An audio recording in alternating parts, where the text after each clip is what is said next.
The search for ET is on. It's most definitely on. With the successful launch of the James Webb Telescope, the search for Earth-like planets has become a riveting topic of worldwide attention. Apart from the James Webb Telescope, other tools are being used to find good Earth-like candidates. The TESS satellite and the Kepler telescope are at the forefront of searching for other Earths. After we first clear the air of a few pesky philosophical questions, we'll take a close look at these two searches and what the James Webb Telescope hopes to find. So, why are we searching for Earth-like planets? Well, because we can. Incredible advances in Earthbound telescope technology have enabled ultra-precise observations of starlight, which led to the earliest discovery of exoplanets. As planets go around stars, there's a gravitational interaction between the planet and the star. They pull each other. The planet's pull upon the star will cause the starlight to wobble back and forth ever so slightly as the planet or planets orbit the star. This has always been the case, but the wobble of the starlight was never able to be detected, because starlight always twinkles. Twinkle, twinkle, etc. Adaptive optics inside telescopes is the technological breakthrough that first enabled astronomers to find exoplanets by taking the twinkle out of starlight. Mechanical springs on the underside of telescope mirrors bend the mirrors ever so slightly to neutralize the distortion, the twinkle, caused by starlight passing through Earth's atmosphere. Without the glimmer of starlight, the slight wobble caused by planets pulling gravitationally on the stars is observable. The bigger the wobble, the more planets. It's called the astrometric method of exoplanet detection. Isn't that a mouthful? Whole star systems and literally thousands of exoplanets were inferred to exist around nearby stars by analyzing the wobbly patterns of starlight. But the planets themselves could not be seen. Suddenly, our solar system was not unique anymore. Astronomers got giddy over the inescapable conclusion that probably every star had planets. It became impossible not to ask the poignant question, is the Earth unique, or are there other Earths? What's the big deal about finding Earth-like planets anyways? Well, considering all the financial resources the developed countries are spending on finding Earth-like planets, it can be said without a doubt that it's definitely a big deal. Including the launched James Webb Telescope, which cost $10 billion, the Kepler Space Telescope, which cost $550 million, and the TESS satellite, which cost $200 million. The investment in finding Earth-like planets is certainly eyebrow-raising. Now, if you keep in mind that these costs are just for the hardware, and to get a sketch of the full magnitude of the search, you must also include the salaries of a team of data miners, PhD analysts, and postgrads all across the globe in universities, national space agencies, and private institutions. We will conclude that finding another Earth is truly an immense undertaking. Now, suppose we find one. Then Earth is not alone anymore. It's not that we can actually go to any of these planets anytime soon. Interstellar travel requires some breakthroughs in physics and technology, and, well, we aren't there yet. But knowing that there are planets out there in the Milky Way that are like Earth in all the essential respects, like liquid water, oxygen, and habitability, will make space less foreboding, more welcoming, more exciting to study and explore. It may also give us some more pride in our home planet and make us all better Earthlings. The triple mission looking for other Earths, the Kepler telescope, the TESS satellite, and the James Webb telescope use distinct approaches to find exoplanets. And the synonym TESS tells us what that method is. The T stands for transiting, and that's the key to the whole exoplanet search. E stands for, you guessed it, exoplanets, the target of the excellent investigation of another Earth. S stands for survey, because TESS looks at hundreds of thousands of nearby stars.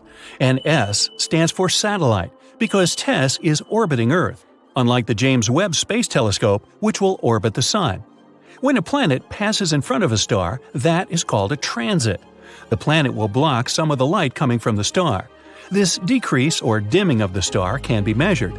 The dimming of starlight tells lots of things about the planet. By knowing how bright the star is and how much the star's light was dimmed by a transition in front of the star, we can tell how giant the planet is or how close it is, but we won't know which. Is it big or is it close? Until the planet's orbit is also timed. It means our TESS satellite must take long-duration videos of the stars. Ooh, video of the stars. Hollywood should like that. The test satellite doesn't have a telescope. It uses 4 CCD cameras to stream live long-duration videos of as many stars as possible, hundreds of thousands of stars.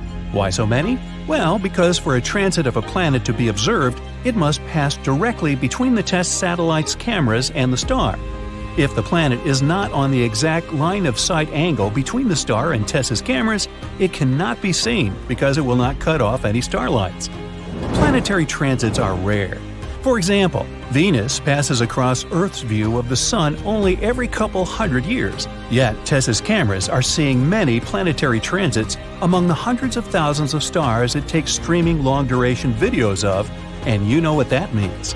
It means there must be hundreds or thousands of times more planets than are observed by the transiting method. It is, therefore, an inescapable conclusion that every star has planets. Planets are everywhere. And now, the James Webb Space Telescope, with its giant 21-foot 4-inch wide mirror, is entering the search. It is a technological marvel, a wonder of the modern world, a miracle of advanced engineering. Anticipation is reaching a fever pitch. But with the heightened anticipation comes an almost equal amount of trepidation. And some things can still go wrong before the James Webb Space Telescope returns its first pictures. After the Hubble Space Telescope, for example, was launched in 1990, a repair mission had to be launched in 1993. The mirror on the Hubble was not very well inspected, and its pictures were very blurry. Astronauts had to go up and execute a spectacular spacewalk to fix the mirror. After the fix, the pictures Hubble sent back were more precise than it was ever designed for. This is how an improved model appeared. That cannot happen with the James Webb Telescope. The Hubble orbits the Earth and is accessible to astronauts. The James Webb Space Telescope orbits the Sun and is well beyond the Moon, out of the reach of astronauts, because there is no spacecraft equipped to carry him there. It cannot be manually fixed if something goes wrong. Adding to the challenges, the James Webb Space Telescope has only one onboard camera to inspect any damage it may suffer or mechanical malfunctions that might develop in the harsh environment of interplanetary space. Any remote fixes will need to be done blind from Earth. The James Webb Space Telescope is now fully deployed. The 18 mirror segments will need to be aligned to produce a single image.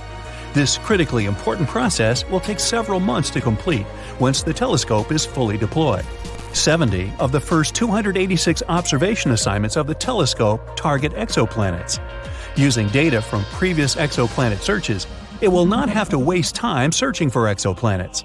Their locations and orbits are already known. The James Webb Telescope will go right after them. The James Webb Space Telescope is not an optical telescope in the same sense as the Hubble Space Telescope or any ordinary telescope that sees visible light. It sees infrared light. The pictures of planets are expected to be bright dots, somewhat fuzzy if they have atmospheres. The spectra of the planets will yield the most information about the exoplanet. Any gases around an exoplanet will absorb some starlight as the starlight passes through the planet's atmospheres.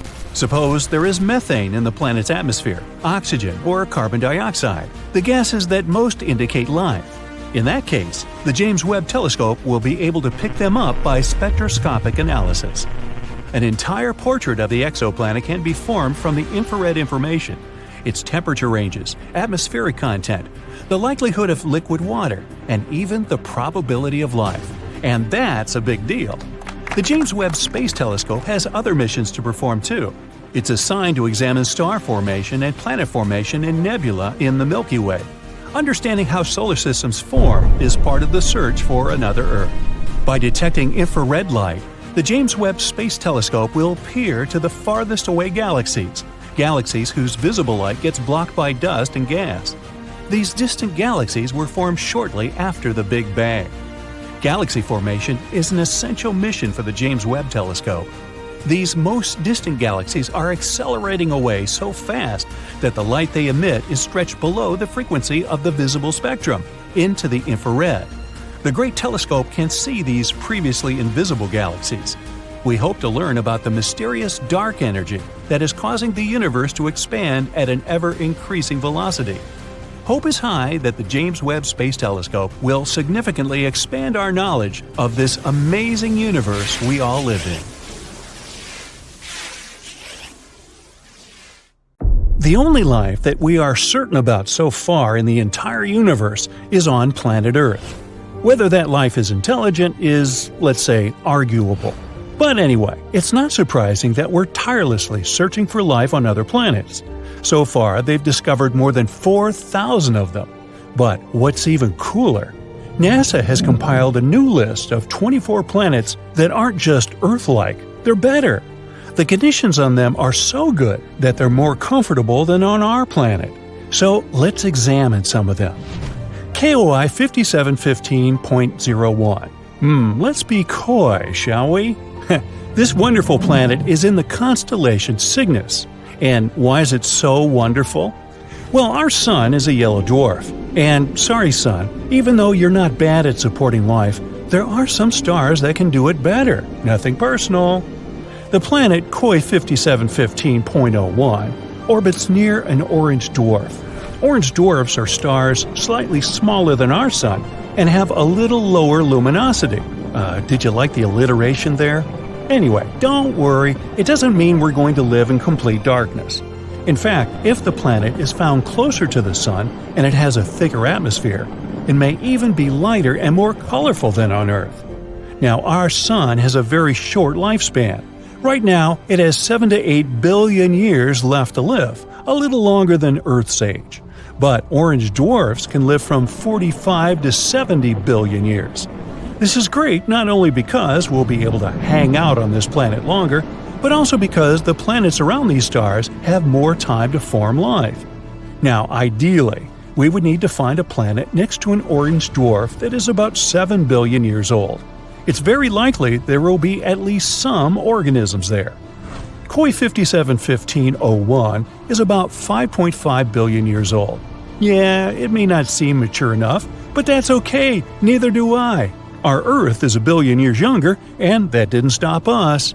The planet is quite close to its star and is in a habitable zone. 1 year there lasts 190 days. Imagine going to elementary school and already getting a driver's license. It's almost 2 times larger than the Earth. The average temperature there is 52 degrees Fahrenheit, which is slightly less than ours, 57. But it mostly feels warmer there because strong gravity helps it hold on to heat in the atmosphere longer. It's a little too far away though, like 3,000 light-years from Earth, which is about 18 quadrillion miles. Yep, better bring a really big lunch with you. KOI 3010.01. This planet is found next to the star KOI 2010. This planet sounds like a very pleasant world. The average temperature on this planet is 67 degrees, so a little warmer than ours, but that's a good thing.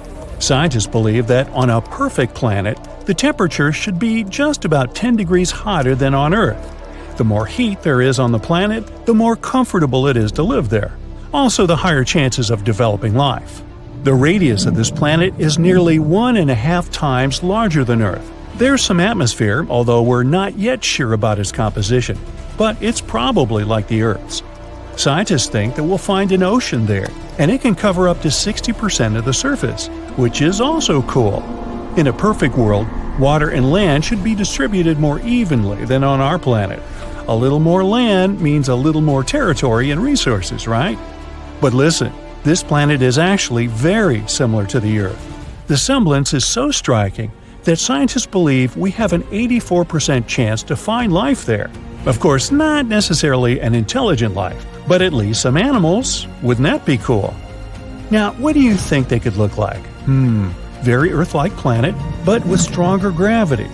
Well, if someone lives there, they're probably big but have a small height and strong little legs. Sounds adorable and scary. But we won't be able to find out the truth anytime soon. So far, for us, these planets are microscopic dots in space. We only have some dry, boring data about them and don't even know what they look like. We'll have to wait until we can find a way to get closer to these planets. Kepler 186f. This is also one of the best candidates for having life. This rather cute planet was nicknamed the Earth's cousin because it does have a strong resemblance. Anyway, these two planets are like sisters, not twins. Kepler 186f rotates near a red dwarf.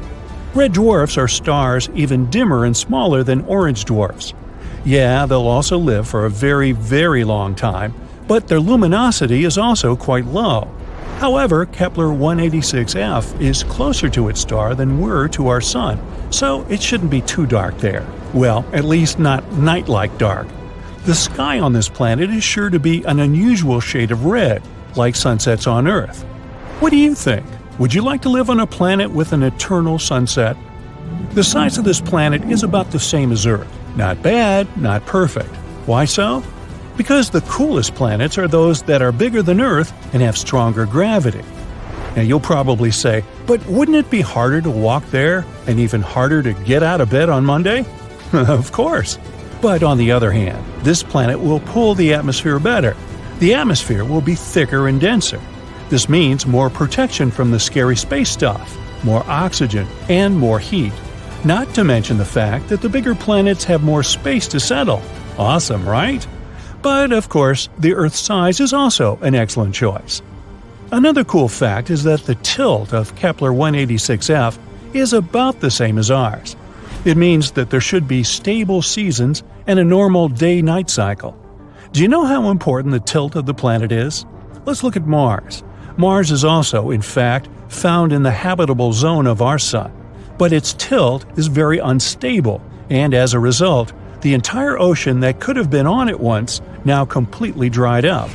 Today, it's just a red desert, and there's no life there. At least not as far as we know, but you see how important these tiny details are?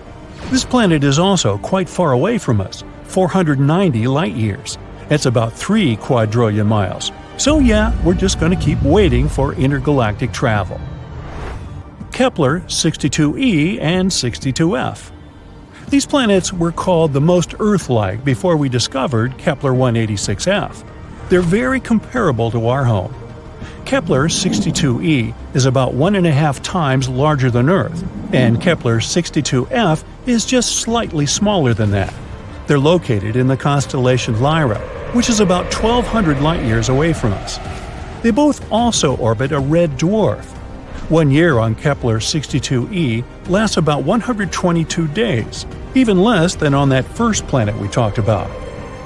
Scientists believe that both 62e and 62f are sort of water worlds, warm places mostly, or even completely covered with water. If there is land there, it's probably just some islands. A world consisting entirely of islands. A fantasy dream for some, think Hawaii, and a nightmare for others, think Megalodon. But if you're a fan of ancient marine animals, just imagine how gigantic they could be there. Still, there are many things we don't know about this planet. Does it have a surface? What about its composition, density? One day, maybe we'll be able to answer these questions. And so, that's it for the super-Earths. Of course, the original list is much longer, and you can go check it out on the internet. Now, the best thing about all this is that these are planets that are better than the Earth. But we also know thousands of other exoplanets that are just close enough to ours. And the odds are, a few of them have at least some form of life. But they're very, very far away, so we have no way to check it out right now. Perhaps, down the road, we'll find some cool creatures on many of them. We've discovered Kepler 22b, a small exoplanet in the Cygnus constellation. Seems like nothing important, right? But it's actually a big deal. This is the first planet located in the habitable zone that was found by the Kepler telescope. In other words, there may be water on this planet, and if there's water, there may be life. Kepler 22b can become our new potential home. So let's take a closer look at it.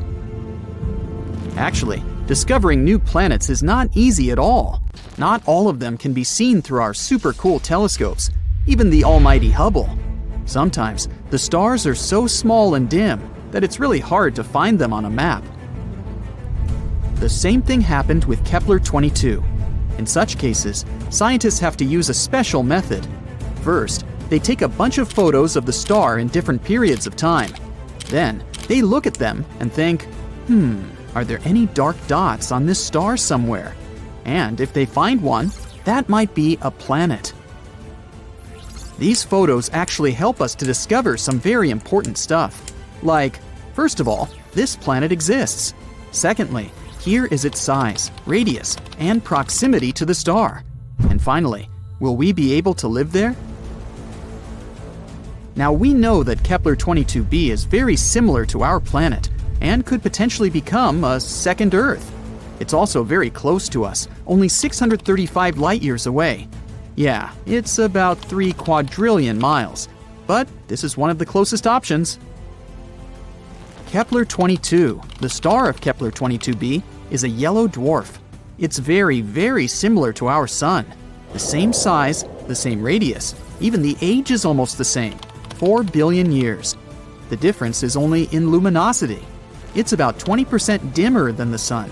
So, no matter how much you strain your eyes, you won't see this star in the night sky.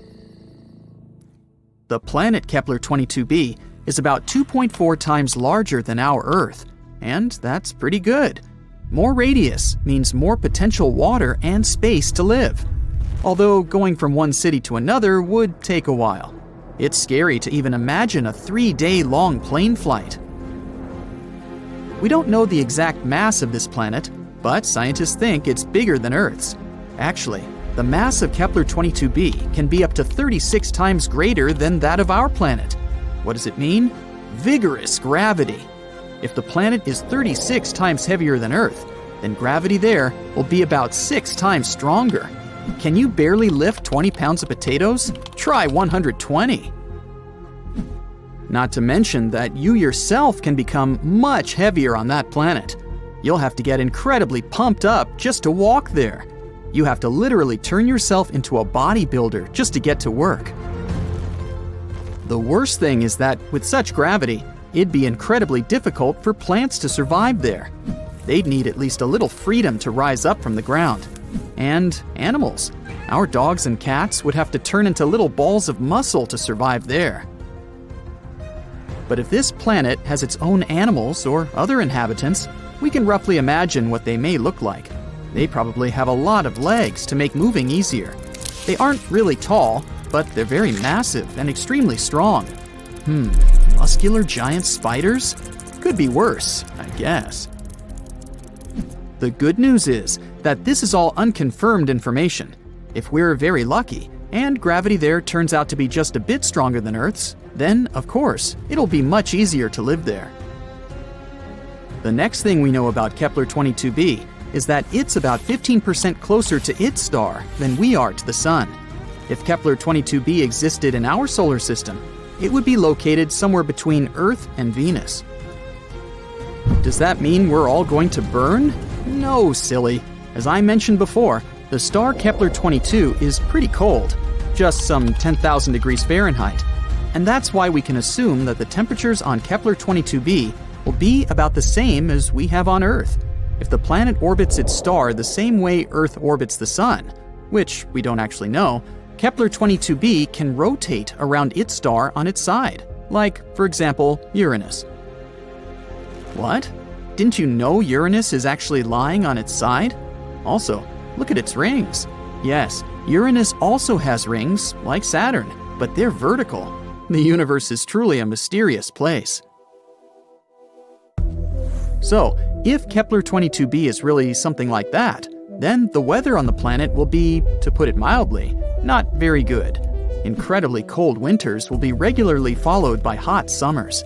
And, just like with tidally locked planets, we'd be able to live more or less comfortably only on the narrow piece of land between these two crazy sides. Let's hope that this is not the case and the planet rotates normally. But it's not all that bad. Studies show that there may be an ocean on Kepler-22b. You already know that water means life, but in this case, it's also a big plus because a planet covered by an ocean always has more stable temperatures. The water absorbs some of the heat and distributes it evenly across the planet. The hot parts cool down, and the icy ones warm up. By the way, that's exactly what happened to Earth billions of years ago. When our planet started getting its first little puddles, our beloved moon helped these puddles to spread all over the planet. Thanks to this, a burning horror that used to be our Earth turned into a cute little ball full of life. So, if Kepler-22b has water but no atmosphere, scientists think that the average temperature there could be around 12 degrees Fahrenheit. But if there's also an Earth-like atmosphere, then the temperature can reach 72 degrees Fahrenheit. That would be nice. And finally, 1 year there is equal to 290 Earth days, about 9 months. The planet has no natural satellites, so unfortunately, we'd have to say goodbye to a beautiful view of the moon. On the bright side, we'd probably be able to see the sun as a distant little star. We could admire it in the night sky, remembering our home, while not hiding from giant spiders. And this is all that we know at the moment. Unfortunately, it's quite difficult to explore such planets, so there's a lot of very important data that we don't know. For example, what kind of planet is this anyway? Yep, we're missing the most important information about Kepler-22b. We don't know if it's a rocky planet or not. And if not, then all the previously mentioned information means nothing. It may turn out to be a gas planet, or a planet covered with gas but with a solid core, like Neptune, or a water world covered with a giant ocean. In this case, it better be a water planet. Then at least we could build some kind of underwater city there. We could filter the water and eat fish, until we evolve into an amphibious species. Does it even count as evolution if we go back to our roots? Scientists, however, think that Kepler-22b may turn out to be a Neptune-like planet. Some astronomers have even assigned the planet to a category of mini-Neptunes. Yes, this is a real planetary category. But this hasn't been proven yet. But even if, fortunately for us, Kepler-22b turns out to be a rocky planet, we still don't know what the atmosphere is like there. Does it exist at all? What if it turns out to be something like the atmosphere of Venus, which is more toxic than your ex? Then we'd have to dig deep underground to somehow survive on this planet. And then we'd have to come up with a heat source, because it's pretty cold underground. Yeah, let's hope this won't be the case. There are many possibilities with Kepler-22b. So far, we don't have a clear answer. But let's hope that scientists will find it before we load the first people into shuttles and send them to conquer Kepler-22b. That would be awkward if it turns out to be a gas planet, or something like that. Among all the planets of the solar system, our Earth is unique, since it's the only one that has developed life. But what if we got a competitor? What if a second Earth appeared out of nowhere? Then there would be two different scenarios. The first is the destruction of both planets, and the second has an unexpected but pretty logical ending. But let's start with the catastrophic scenario. The second Earth with the same conditions could only exist if it received absolutely the same amount of sunlight as our planet. The orbit that our Earth follows is perfect for getting the necessary amount of solar heat. If we were a little further away, the entire surface of our planet would resemble Antarctica. And if Earth were a little closer to the sun, we'd all live in a huge desert, inhabited by very few living beings. So, for the second Earth to be identical to ours, it would need to follow the orbit of our planet. Two massive objects can exist close to each other. The union of Earth and the Moon is a great example. But if the second object was as heavy and huge as our planet, there wouldn't be enough space for both of them. The gravity of two Earths would be a huge problem. The two worlds would collide because they would be pulled toward each other. This process would last for hundreds of millions of years. And in the end, the two planets would transform into one giant world. And their remnants would be flying around the newly formed planet, resembling the rings around Saturn. Or one of the planets would push the other out of its orbit. In this case, one of the Earths would hurtle toward the sun and burn like a match in its atmosphere. It's also important to remember that Earth is moving at a speed of 67,000 miles per hour at all times. This is more than 80 times faster than the speed of sound. And now, imagine two huge planets that are flying toward each other at such a speed. Even a microscopic organism living in the mouth of a volcano wouldn't stand a chance to survive the collision of two Earths. Even the moon would be torn to pieces by the blast wave. But let's imagine that Earth's twin is following another orbit, somewhere between Mars and Earth. Even in this situation, people's lives would change forever. By the way, the theory that Earth might have a twin appeared long ago. Scientists of the past believed that the second planet could be hiding on the opposite side of the Sun. Thanks to modern technologies in astronomy, we know this theory isn't true. Otherwise, our telescopes and other equipment would have already caught some signals from this planet. Scientists study space objects thousands of light years away from us, so they would definitely notice another world in the neighborhood. But anyway, let's imagine that the second Earth does exist, and we've discovered it recently. The entire field of astronomy and astrophysics will immediately receive hundreds of billions of dollars in funding. The study of Earth's twin will become a priority goal for people. Experts will put forward hundreds of hypotheses about what the second Earth looks like and what's happening there. The planet is almost at the same distance from the Sun as we are. This means the weather must be the same there. Soon, scientists find out that Earth's doppelganger has liquid water and continents, but they aren't like ours. Their shapes and location are different. Most likely, life exists there too. But what is its origin? There's a hypothesis that life on our planet appeared thanks to amino acids brought here by a meteorite. It's highly improbable that the same thing happened to another world. Life most likely emerged there in a completely different way. Perhaps the fish didn't get out of the water on that planet, and the first intelligent creatures appeared in the ocean. These could be amphibians with scales and fins, or octopus-like monsters with huge tentacles. Fish on the second Earth could have come out of the water and grown limbs. But what if they didn't like walking on the ground? Then, this world might be inhabited by intelligent bird people.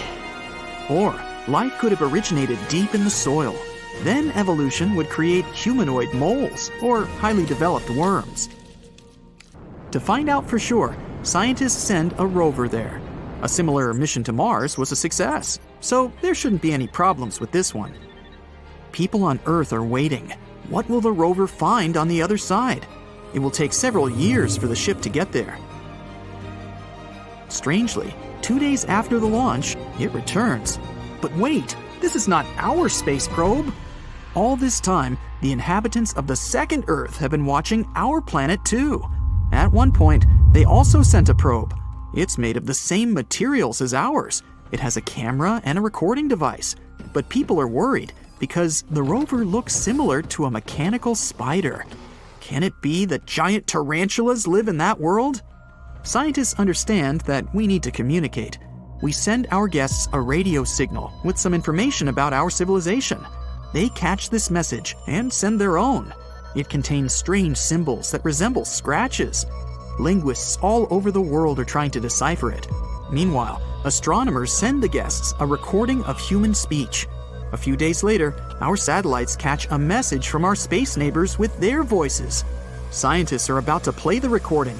The whole world is listening with bated breath, and it's a growl.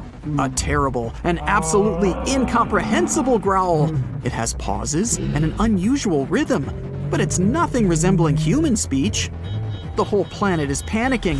All countries are preparing for an invasion. The most important thing now is to build shields to protect the planet. No one can decrypt the message.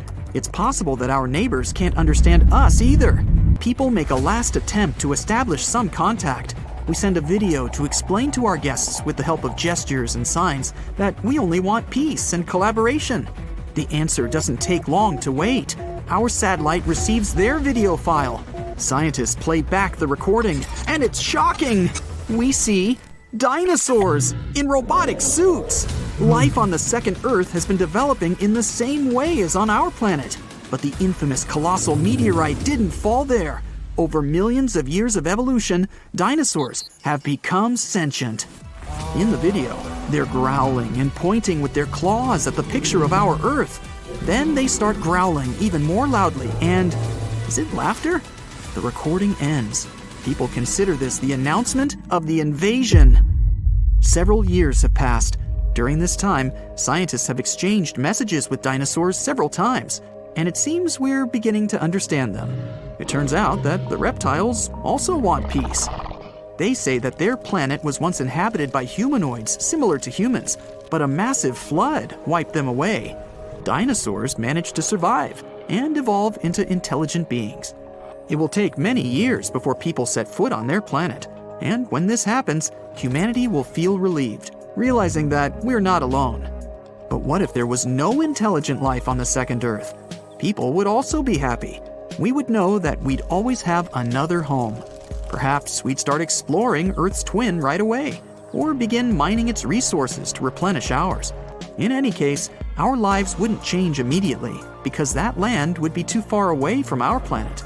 Dozens of generations would pass before people begin settling on the second Earth. Our homeland planet would be losing more and more resources, so everyone would want to move to a new world. In the beginning, only the richest would be able to do it, but with time, space travel would become cheaper. People would probably invest a lot of money to build a paradise on the second Earth. If this happened, we'd be visiting this world during our vacation to breathe fresh air and enjoy nature. In any case, the human population would grow. This means that sooner or later, the second Earth would become as loaded as the first one, and then people would start searching for a new home among the stars. By the way, if any life exists on a planet similar to ours, it's likely to look like octopuses. There's even a theory that octopuses came to Earth from some other world. Any animal has several evolutionary stages of development. For example, elephants and mammoths descended from one common ancestor 5 to 6 million years ago. Looking even further, almost all mammals evolved from one ancestor they shared with reptiles. Each species has been changing over millions of years. But not octopuses. They suddenly appeared on a family tree. From the point of view of evolution, squids would have to evolve into octopuses millions of years from now. But look, they're already here. Besides, octopuses are incredibly smart. Their genetic code is much more diverse than the human one. They may be visitors from another planet that is similar to ours. But of course, this is only a hypothesis. 2022 and 2023 have been landmark years for discovering new, fascinating worlds. Last year, NASA surpassed 5,000 confirmed exoplanets. The list is incredibly diverse.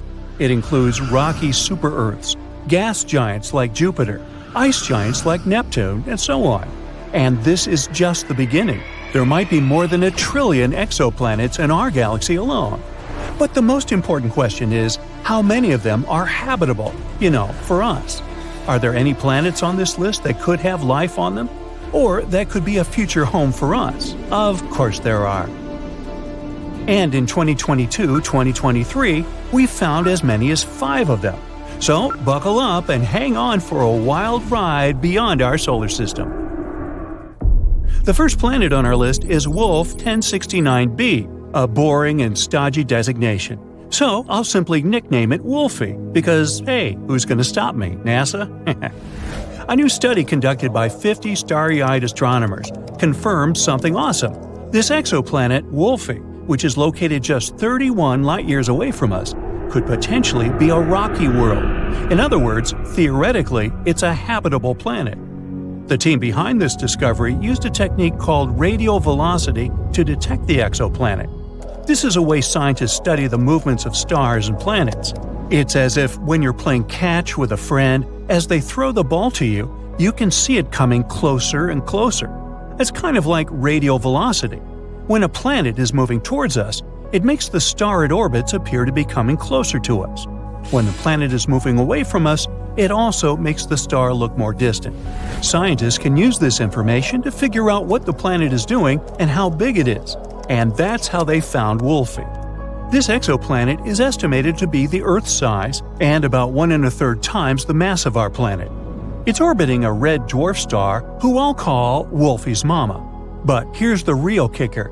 Wolfie orbits within its star's habitable zone, which means it's a prime candidate for liquid water to exist on its surface. That's like hitting the exoplanetary jackpot. Ooh, wish I had a ticket. The study estimates that if Wolfie does have an Earth-like atmosphere, temperatures could rise as high as 55 degrees Fahrenheit, which would mean liquid water could pool on the planet's day side. But here's the catch. The exoplanet is tidally locked to its star, meaning that the same side always faces the star. Just imagine, one side of the planet is always bathed in the warmth of its star, while the other is in eternal darkness. Like middle school. Just kidding.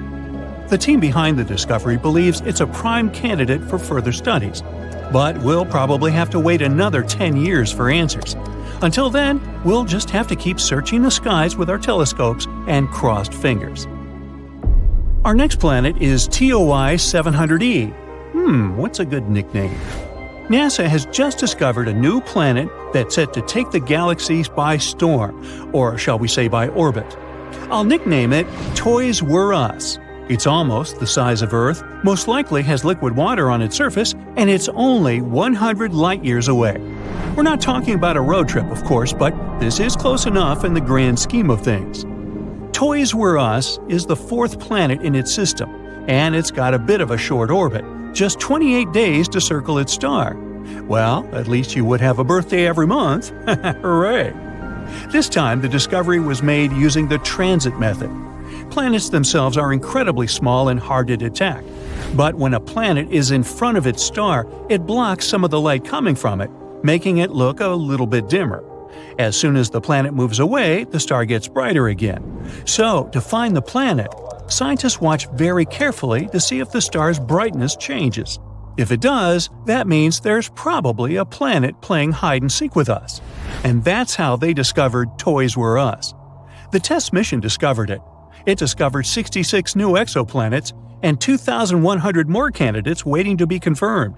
TESS has been very busy creating imaging for 75% of the sky. Talk about efficiency. Toys Were Us is located in the optimistic habitable zone, between planets C and D, but it may be tidally locked, just like Wolfie, so we might have to settle for a one-sided water world. The discovery of Toys Were Us is a promising prospect for future follow-up observations, and it demonstrates the potential for TESS to find even smaller exoplanets in the future. Who knows? It may find a new home for humanity among the stars one day, or at least a new vacation spot. Next, we have twins GJ1002b and GJ1002c. The galaxy just got a little bit closer to us with the discovery of two exoplanets, which I'll nickname Hansel and Gretel, that are just a stone's throw away from our solar system. That's right, these two Earth-like planets are located less than 16 light-years away, which is just a hop, skip, and a jump in space terms. For comparison, Proxima Centauri b is the closest Earth-mass exoplanet at 4.2 light-years away. So, these two new neighbors are among the closest to us. They both orbit a red dwarf star with barely 1/8 the mass of the Sun. It's quite cool and faint, but that's okay, since both planets are very close to it. Hansel takes 10 days to orbit its star, while Gretel takes just over 21 days. Even more birthdays, I guess. The discovery was made by an international scientific team and was no small feat.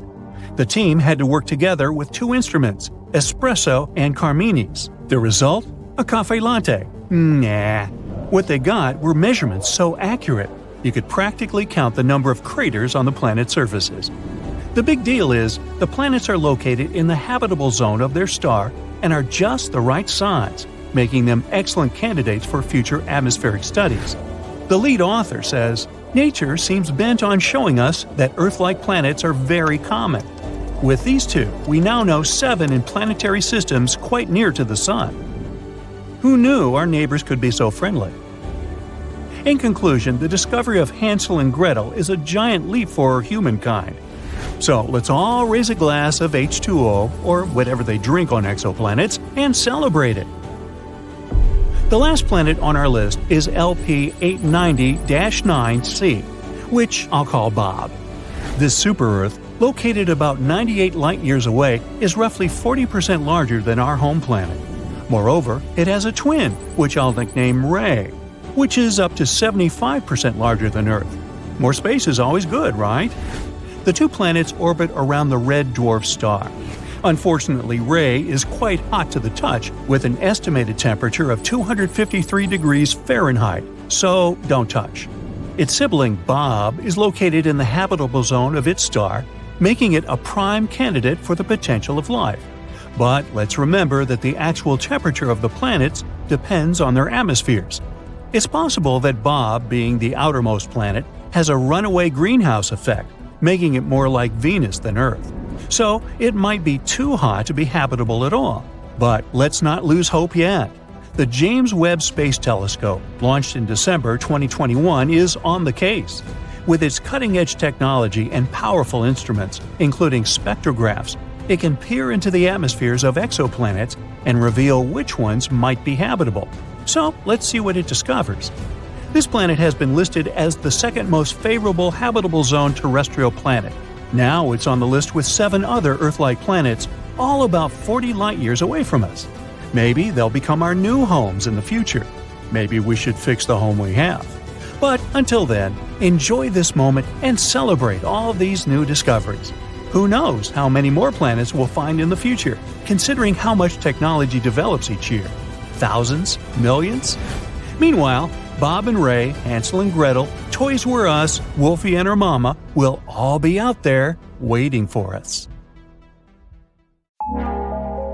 You're gazing up at the night sky. Wow! For much of our history, we've been looking for life among these stars and the planets near them. But space has eyes too, and there's someone out there looking at us, maybe.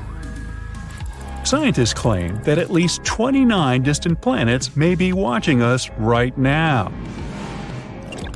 So comb your hair and smile. We've so far identified at least 1,715 neighboring star systems in the Milky Way that can detect our planet with conventional telescopes. These stars are located in our galaxy. So if they were to point their telescopes at our Sun, sooner or later they would see a small dot that passes between our home star and the observer. This is called a transit. It's a method of detecting planets in astronomy. For example, you can observe transit phenomenon right at home with a telescope. You have to point it at the Sun and wait. Then you'll see Mercury. That's the closest planet to the Sun, and now you see it as a small dot. Mercury transit process can last about 5 hours, and this phenomenon happens about 14 times in a century. You'll be able to observe the next transit on November 13th, 2032. Mark your calendar. Likewise, you can observe Venus, the second planet from the Sun, but because it's farther away, its transits are less frequent. The last one was in 2004 and 2012.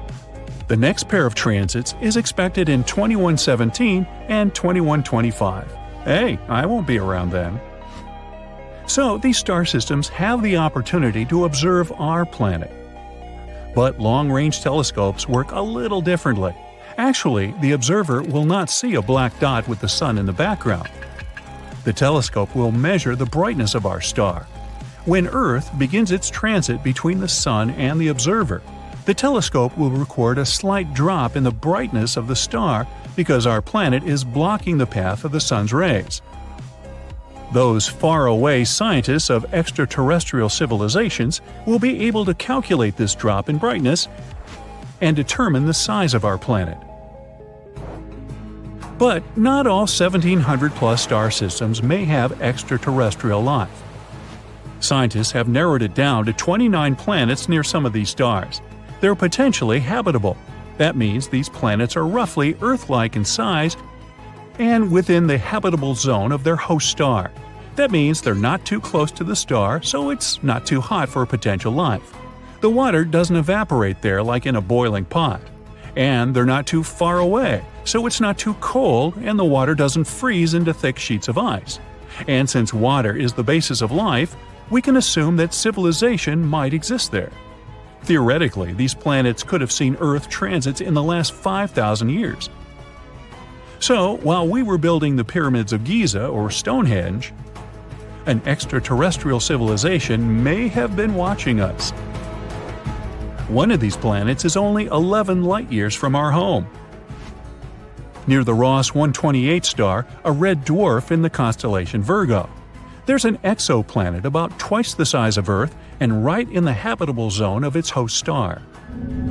Theoretically, the inhabitants of this planet could see Earth transit the Sun on a regular basis for 2,000 years. But about 900 years ago, the planet lost its position and can no longer continue observation. The other planet where Earth can be seen transiting is 12.5 light-years away, near the star called Teegarden. The window for observing our planet will open there in about 29 years. We're betting heavily on the TRAPPIST-1 star system. It hosts at least 7 exoplanets, almost like our solar system. And 4 of them are in the habitable zone of the star. But they won't be able to start observing Earth until 16 centuries from now. But we can try to make contact with these planets right now. They're all close enough to us to pick up our radio signals. Radio waves can travel through space at the speed of light, and our planet has been emitting radio signals continuously since 1895. So we're like noisy neighbors in the radio spectrum. If there's a planet somewhere with an intelligent civilization within 125 light-years of us, our radio noise would have already reached them. The only problem is, it would take about the same time to get a response from that civilization. The other problem with radio is that any civilization uses it for a relatively short period. Even now on Earth, we use Bluetooth and fiber optics more than radio, except for maybe traffic reports. And over time, all the radio noise we create will simply disappear. Also, radio communication assumes that an extraterrestrial civilization is advanced enough to use this technology.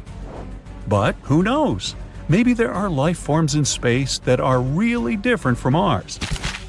Our radio signals already could have reached that planet, but its inhabitants simply aren't capable of receiving them. And the moment these life forms build antennas to receive the signal, we'll no longer emit them. But we don't lose hope, and we even send encrypted radio signals into space to communicate with extraterrestrial civilizations. In 1974, we sent the Arecibo message into interstellar space. If some civilization can decipher it, they'll get a rectangle like this. It has all the information about humanity. At the top is our number system, then the atomic numbers, and then our DNA, which is pictured below. Then a human being itself, of course. Below is a diagram of our solar system. Earth, the third planet from the Sun, is slightly elevated. This is how the extraterrestrial civilization will understand which planet this message came from. Below is a diagram of the Arecibo radio telescope itself.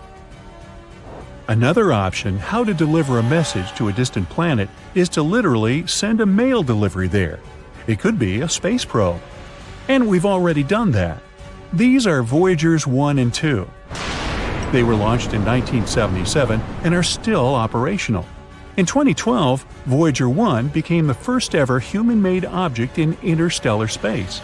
It travels to distant stars and carries a message written on a golden record. The disk contains greetings in 55 Earth languages, a lot of music from different parts of our planet, different sounds like ocean noise, human voices, and animal sounds. In addition, there are 116 images on the record. These are pictures of people and earthly landscapes. In these pictures, there's information about the Sun and our DNA. The record case contains instructions and a needle to play the record. There's also a map of our galaxy's pulsars so that astronomers from an extraterrestrial civilization can find our solar system. The main disadvantage of sending a message this way is time. Voyager 1 will reach its first stop, the Gliese 445 star, in 40,000 years. Voyager 2 will reach the Ross 248 star in 42,000 years. And in about 296,000 years, it'll pass Sirius, the brightest star in the night sky. I can't wait. Also, an extraterrestrial civilization can detect us with calculations and formulas.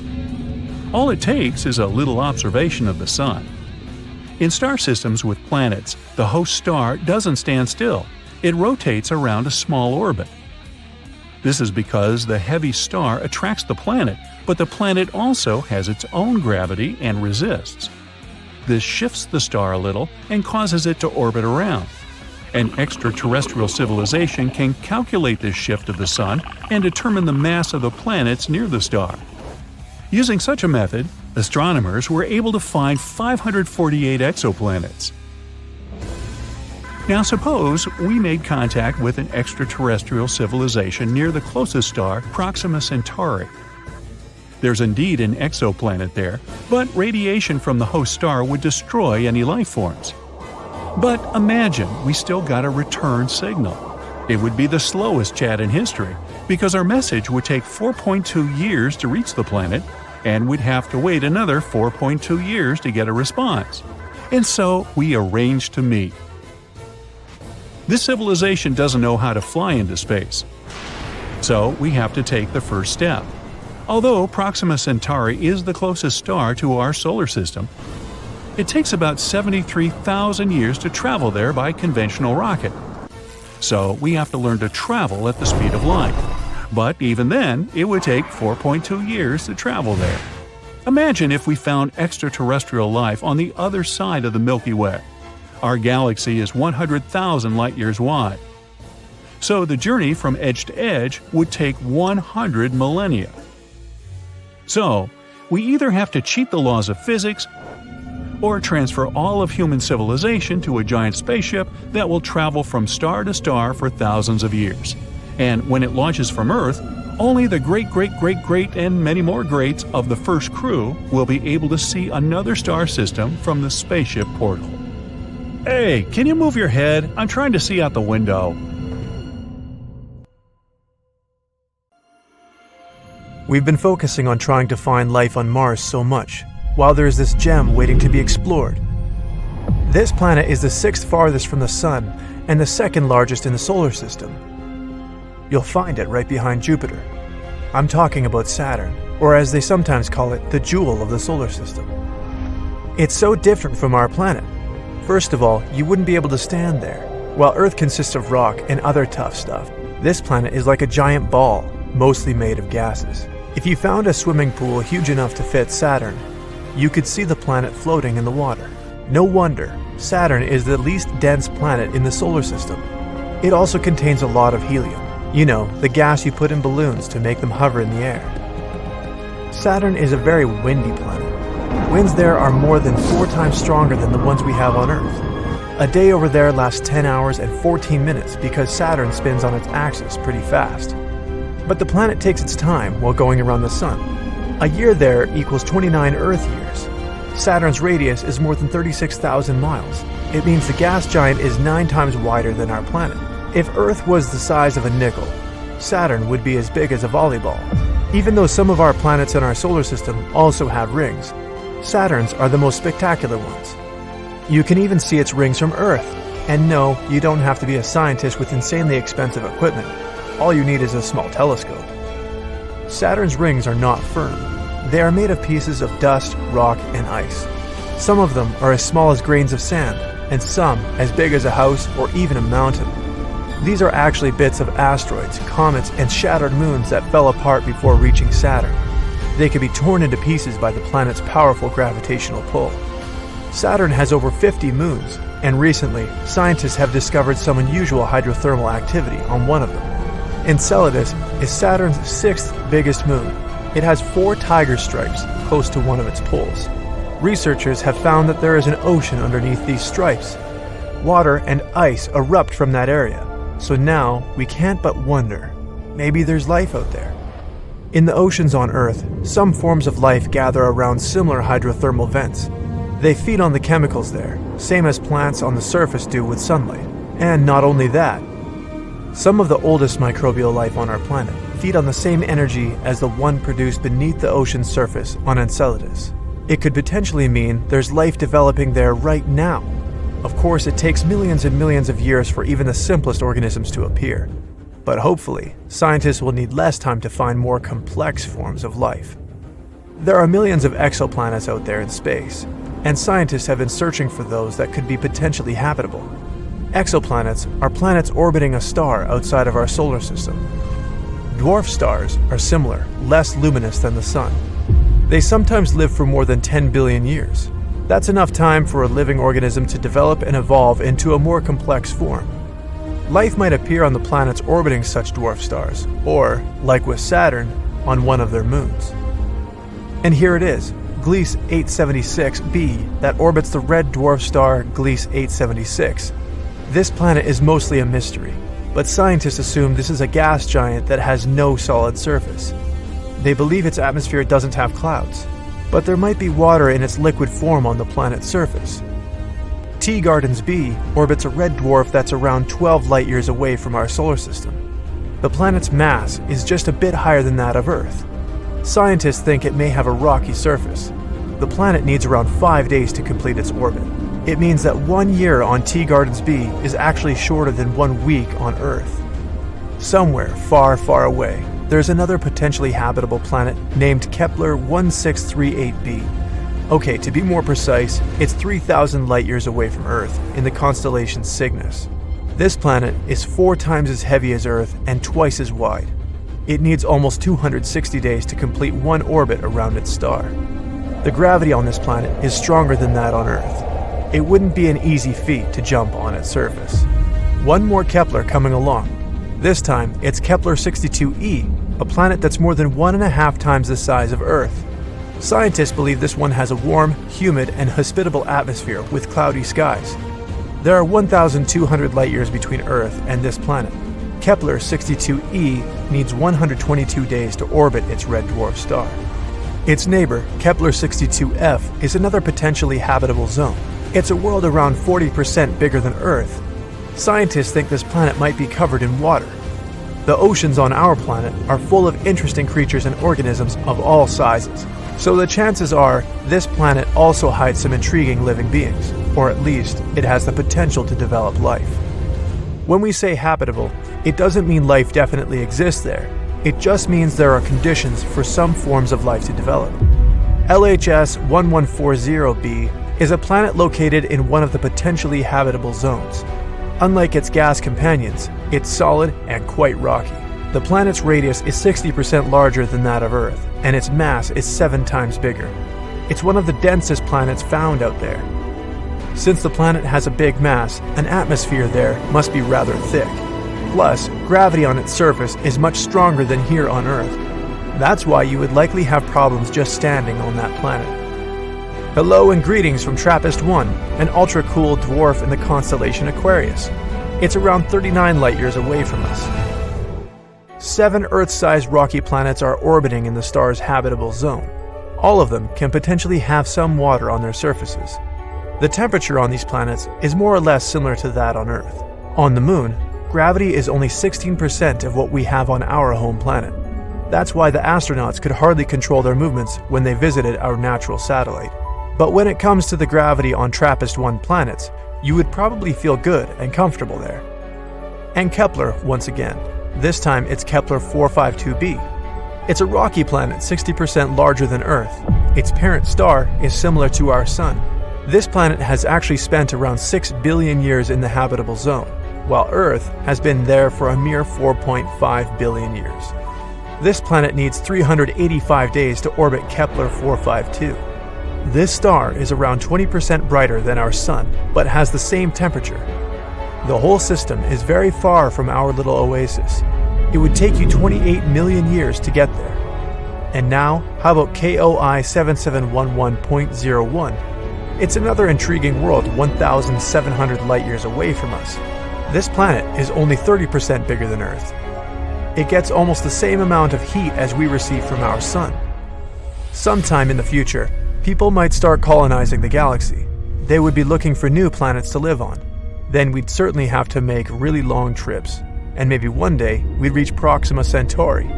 It's a nearby star that has a couple of planets we could potentially inhabit, like Proxima Centauri b. It's around 4 light-years away from Earth, and it doesn't sound that far at first, but it actually is. It would take about 6,300 years to travel there, if we use the technologies that are available these days. It would mean many, many generations to make a trip like that, and it would take even longer to finally inhabit that new world. People would be born and raised on spaceships. They would live their lives there without ever seeing either Earth or the planet they're heading to. Instead of trees, mountains, and rivers, there would be only the dark nothingness of faraway galaxies spreading in front of them. They would never be able to wander unknown streets, breathe in the fresh air, feel the wind. The only place for them to travel to would be another part of the ship. Certainly, such a journey wouldn't be simple, but it would pay off if people managed to build some more beautiful worlds like the one we have here on Earth. Is that even possible? Time will tell. We're traveling through space at the speed of light. The route from Earth to the Sun at that speed will take only 8 minutes, but it would take us about 35 years to reach our destination, which is, by the way, still very fast. By comparison, a conventional rocket would take about 600,000 years to make the journey. And here we are. It's a star system suspiciously very similar to our own. And our scientists suspect that life could exist here, just like on Earth. A red dwarf, 30% the size and weight of the Sun, lies at the heart of this star system. But these are the planets orbiting the star that interest us most. The first of these is L9859b. Its size is somewhere between Earth and Mars, but it's very light. It's only half the mass of Venus. But life is impossible on this rocky planet. It's too close to the star, and it's so hot, you'd burn a cake if you tried baking it on its surface. It's about 100 degrees higher than the maximum of your oven. The planet makes a complete circle around its host star in just 2 days, compared to 365 for Earth. And it gets 22 times more energy than we get from the Sun. So it's not only hot there, but there's a lot of dangerous radiation. The next planet is 2.8 million miles from its host star. That's 13 times closer than the distance from Mercury to the Sun. And it makes a complete revolution around the star in 3.7 days. But what's interesting is that the planet is 30% bigger than the Earth and twice as heavy. So it belongs to the class of super-Earth planets. Such planets can be rich in water ice, methane, and hydrogen. These are some of the elements that are necessary for life's existence. Many scientists believe that it's on such planets that extraterrestrial civilizations can live. But because of the great weight of the planet, it has a strong gravitational force.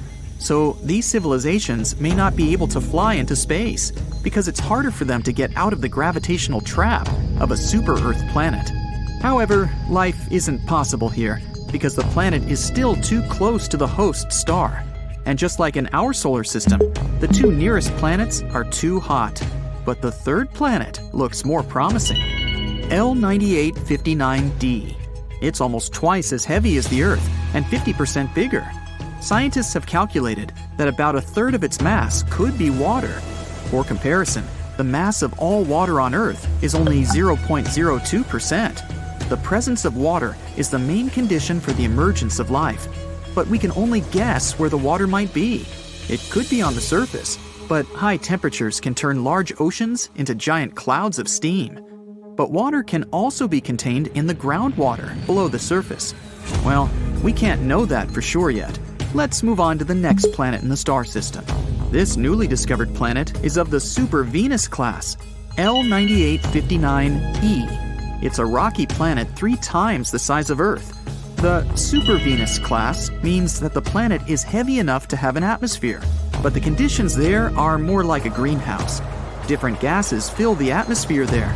Star rays pass through them to the planet's surface, reflect off it, and rise upward. But the dense gases don't let them leave the atmosphere, so the planet gets hotter and hotter.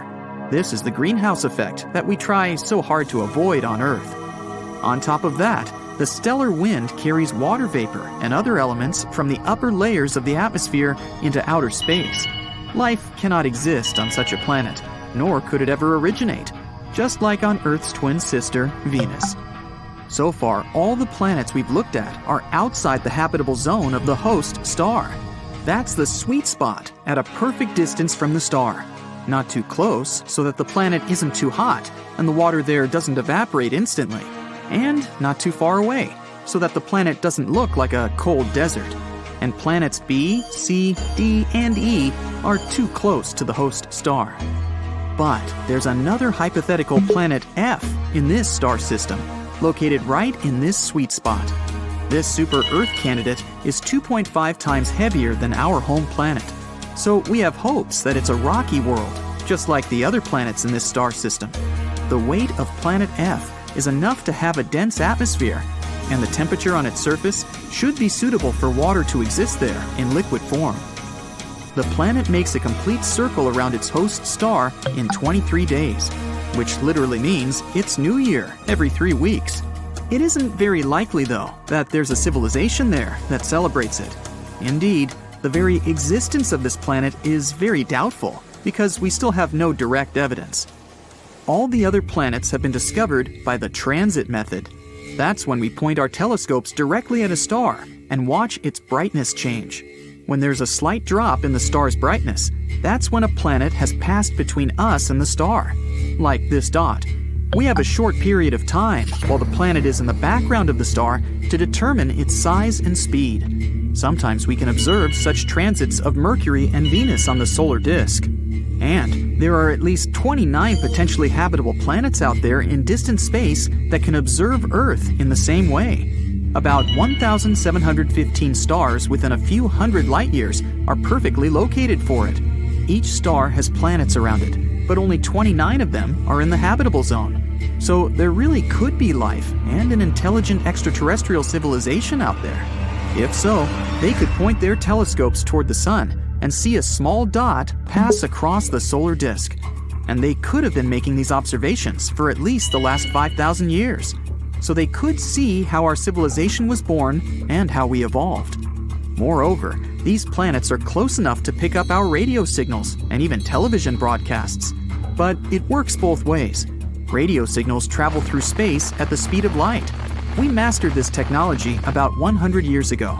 So if there really is a civilization out there somewhere, we would pick up their signals too. But so far, it hasn't happened. So we have no proof of the existence of life on these planets. The discovery of a star system like L9859 is very important to us because we're always looking for life outside of our solar system.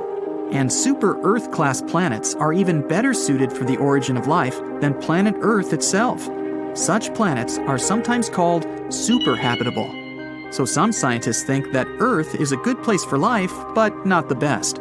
Super-habitable planets would have to be 30% larger than Earth and twice as heavy. This would create stronger gravity, which would make the atmosphere on the planet denser and with a higher concentration of oxygen. This in turn would raise the average temperature on the planet to a perfect 77 degrees Fahrenheit, so plants would thrive there. Also, stronger gravity makes the surface of the planet flatter, so there might be more oceans there than on Earth.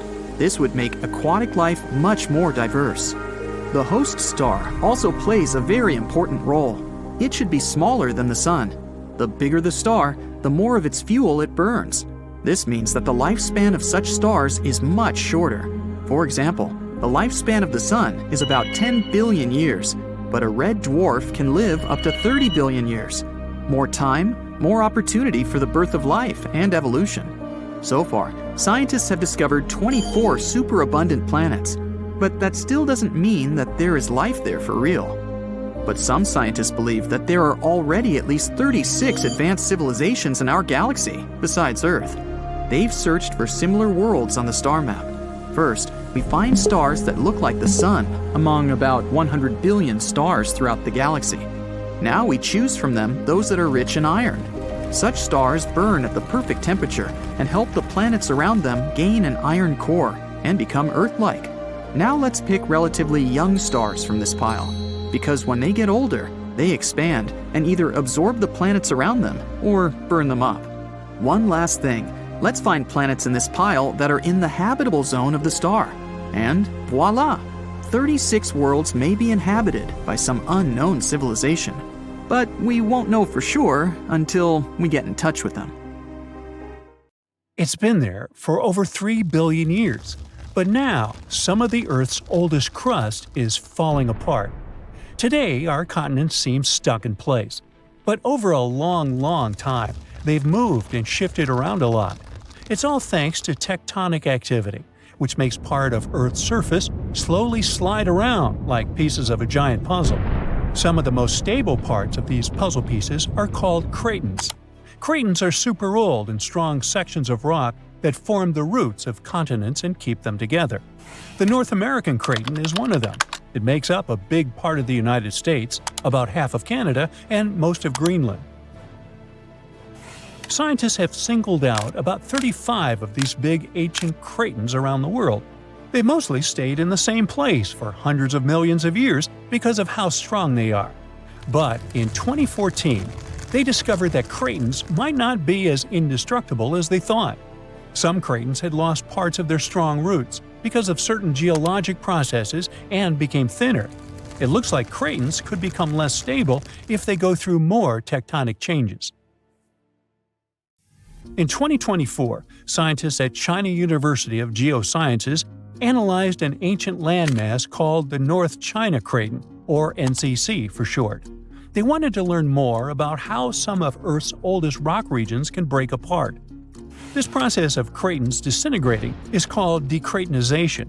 The NCC is so interesting to study because it has three main parts: the Western Block, the Eastern Block, and the Trans-North China Orogen, a zone that lies between the two blocks. Scientists found that during the Mesozoic era, the Eastern Block lost its deep ancient roots because of the strong Earth movements called tectonomagmatic events. So scientists wanted to see exactly how the processes in the mantle and the movements of Earth's plates led to the breaking down of the NCC. They created 4D models showing how the NCC's shape changed over time, including its surface shape, how its layers stretched, and the way earthquake waves moved through it. They found that a section of the tectonic plate slid beneath the craton and then began to roll back. This rolling and stretching made the strong rock thin out and eventually lose stability. All this started around 200 million years ago, back during the Jurassic period, when dinosaurs were rocking the world. The North China Craton isn't the only place where this decratonization process can happen. Other cratons, like those in North America, South America, and China's Yangtze region, may have gone through similar changes. Scientists say this shows how the continents on Earth have slowly changed and evolved over billions of years. And it looks like, when it comes to geology, there's no place that is 100% safe from changes, but it's no cause for alarm. You don't notice this, but our planet never stops moving and is perfectly normal. But sometimes, this movement still brings dramatic changes. In 2017, scientists made an official announcement that Zealandia can be called a new continent. The continental shelves of this mysterious continent are lying at a depth of around 3,280 feet below sea level. The nearest oceanic crust dives even deeper, at 9,800 feet below that. Geologists have gone deep down to collect rocks from the ocean floor. They have found that, unlike the nearby oceanic crust, which is made up of fresh basaltic rocks, the crust around New Zealand is a mix of ancient granite, limestone, and sandstone. All this screams continental crust. Plus, scientists have discovered a narrow strip of oceanic crust that separates Australia from the hidden land of Zealandia. It means these two are separate continents. 85 million years ago, Zealandia decided to break free from the supercontinent Gondwana. Millions of years later, the mighty Pacific Plate, the heavyweight champion of tectonic plates, decided to take a dive beneath Zealandia's continental crust. And that's how the root of Zealandia, that connection to its continental crust, broke off and went into the depths below. And that's not all the tectonic news from this part of the world. 120 million years ago, Australia and Antarctica were a single piece of land. They went their separate ways, but Antarctica didn't leave empty-handed. Today, there's an oceanic plateau in the Indian Ocean. Long ago, it was connected to another lost continent, the Kerguelen microcontinent. Scientists believe that it made a land bridge between India and Antarctica. To find out what it was like, we can look at a tiny archipelago in the southern Indian Ocean. These islands are all that is left of the ancient landmass. They have a cold climate and feature glaciers because they're so close to Antarctica. But in the past, the weather here must have been temperate with plenty of rainfall. The animals and plants would have been similar to those that live in tropical regions today. Another lost and found continent isn't hiding in the ocean, but under Europe. It's called Greater Adria, and it collided with Europe and started to sink under it around 100 million years ago. Today it lies beneath Italy, Greece, and the Balkans. Its size and even shape match that of Greenland, the world's largest island. Greater Adria is no longer visible, but it left some clues. Part of it was embedded in the Alps. The other chunks are part of present-day Italy and Croatia on the other side of the Adriatic Sea. Limestone rocks from the former continent started to change once they were under the European landmass. Great heat and pressure spread over tens of millions of years changed their structure, and that's when the limestone left the chat and the marble took its place. Greater Adria wasn't a solid piece of land like the big continent we see today, but more like a giant shallow shelf underwater. Over time, sand, mud, and other stuff settled on this shelf and slowly turned into rock. Greater Adria might have been a little like Zealandia or the Florida Keys, a chain of small islands sitting in a shallow sea. Above the water, there were probably lots of little islands and archipelagos, and beneath the waves, there were colorful coral reefs filled with marine life. If you lived back then and had a scuba tank, it would have been an amazing place to dive and explore. So, with all the things going on with the Cretans, who knows?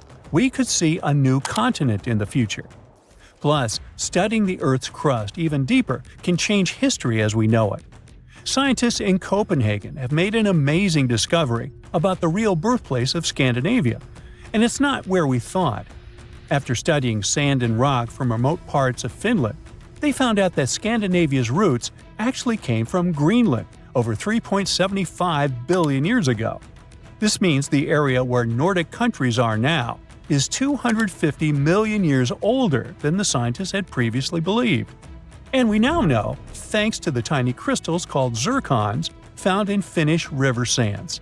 When scientists looked closely at their chemical makeup, they realized the age of crystals matched the rocks found in Greenland, not Scandinavia. They used special techniques to analyze elements like uranium, lead, lutetium, and hafnium, and discovered that Scandinavia's rocky base most likely broke off from Greenland billions of years ago. A small seed of land probably started drifting across the Earth's surface over hundreds of millions of years. This piece eventually settled where Finland is today. Over time, new layers of rock formed around this seed and slowly turned into the Scandinavia we see on maps now. The same study could help us rethink how the continents on Earth first formed. The most accepted theory is that the continental crust began growing right when the planet was formed. But new studies show that the signs of continents only started growing a billion years later. The scientists explain that Earth's continents may have begun as tiny seeds of ancient crust in different places. These seeds grew over time, forming the landmasses we know today. These ancient seeds aren't just found in Scandinavia, but also in Australia, South Africa, and India. Scientists aren't sure if all these seeds came from the same place or if they grew separately in different parts of the world. So there's still a lot to learn, and scientists need to keep digging to figure out if all these ancient seeds are related to each other. This is Neptune. The next stop is Pluto. Stand clear of the closing doors, please. One day, with top-notch future technologies, one stop from Neptune to Pluto won't seem much further than Times Square from Bryant Park today. There are huge ice mountains on Pluto, valleys that go further than your eyes can see, 160-mile large craters, almost as big as the largest one on Earth, and no life. The reasons are obvious. The long distance between Pluto and the Sun guarantees freezing temperatures on that dwarf planet. It also ensures a trip of a few billion miles. Plus, it's smaller than the Moon, so it would get crowded very soon if people started dwelling there. Still, there's one reason which makes life there not that far-fetched. The Sun has a lifespan and cycles within it. Our solar system used to be nothing but a cloud of gas and dust. As a result of a gravitational collapse at the center of this cloud, the gas and dust started gathering in specific, denser places. These pulled more and more matter as time went on, and something called conservation momentum made the mass start rotating and heating up because of immense pressure. Later, there appeared a disk similar to what Saturn has, but it was made of entirely different substances. And right in the center, there was the ball that eventually became the Sun. A protostar is a young star that's still gathering its mass, and that's exactly what the Sun was before the temperatures and pressures inside of it lighted up its core. Millions of years later, it became the sun we see every day.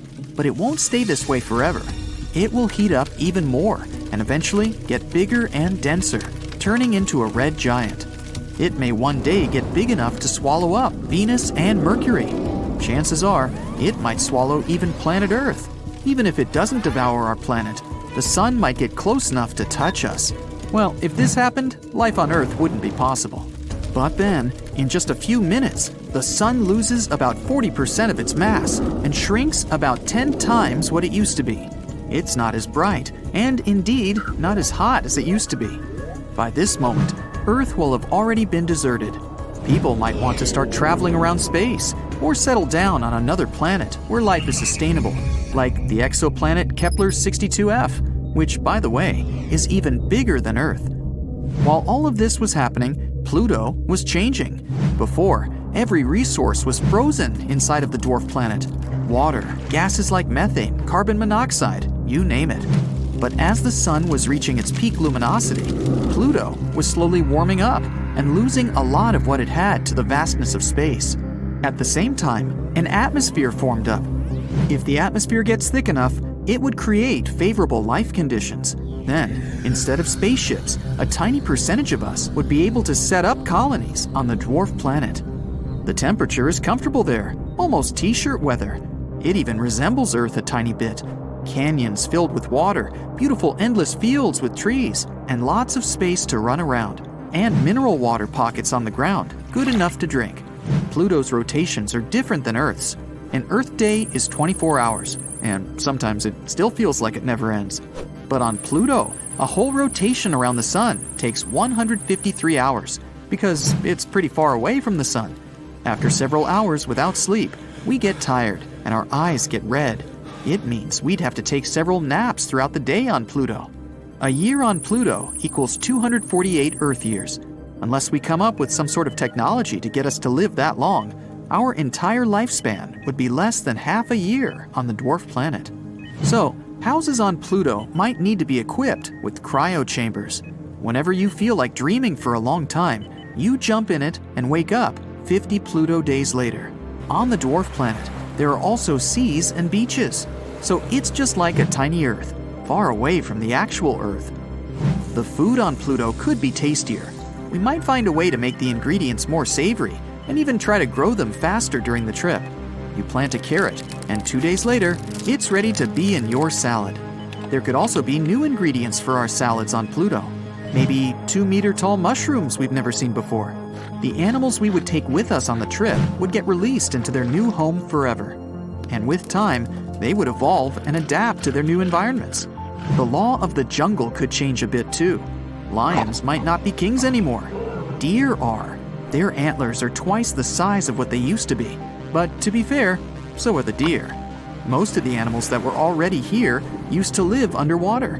But with time, the amphibians started shifting to the surface, just like Earth at the beginning of life. Pluto could only be a temporary home though. Once the sun has finally reached its final phase, Pluto would get frozen and lifeless again. People instead would need to try to find a planet that stays in the Goldilocks zone of another galaxy. The Goldilocks zone is the exact proper distance from the star like the sun, where the temperature is perfect for the water to stay liquid. It's the rule scientists search for when looking for other planets that can sustain life. We can try setting new colonies on one such planet, or even try to set up our own artificial home, not exactly a planet or a spaceship, but a combination of both. Something huge built right in space, say a wheel with gravity everywhere we go, so we don't fall off. It would float in space toward the new exoplanet, capable of fitting entire states in. This whole trip might happen just because the sun first grew too much, and then, having reached the culmination of its life cycle, it would finally become a white dwarf.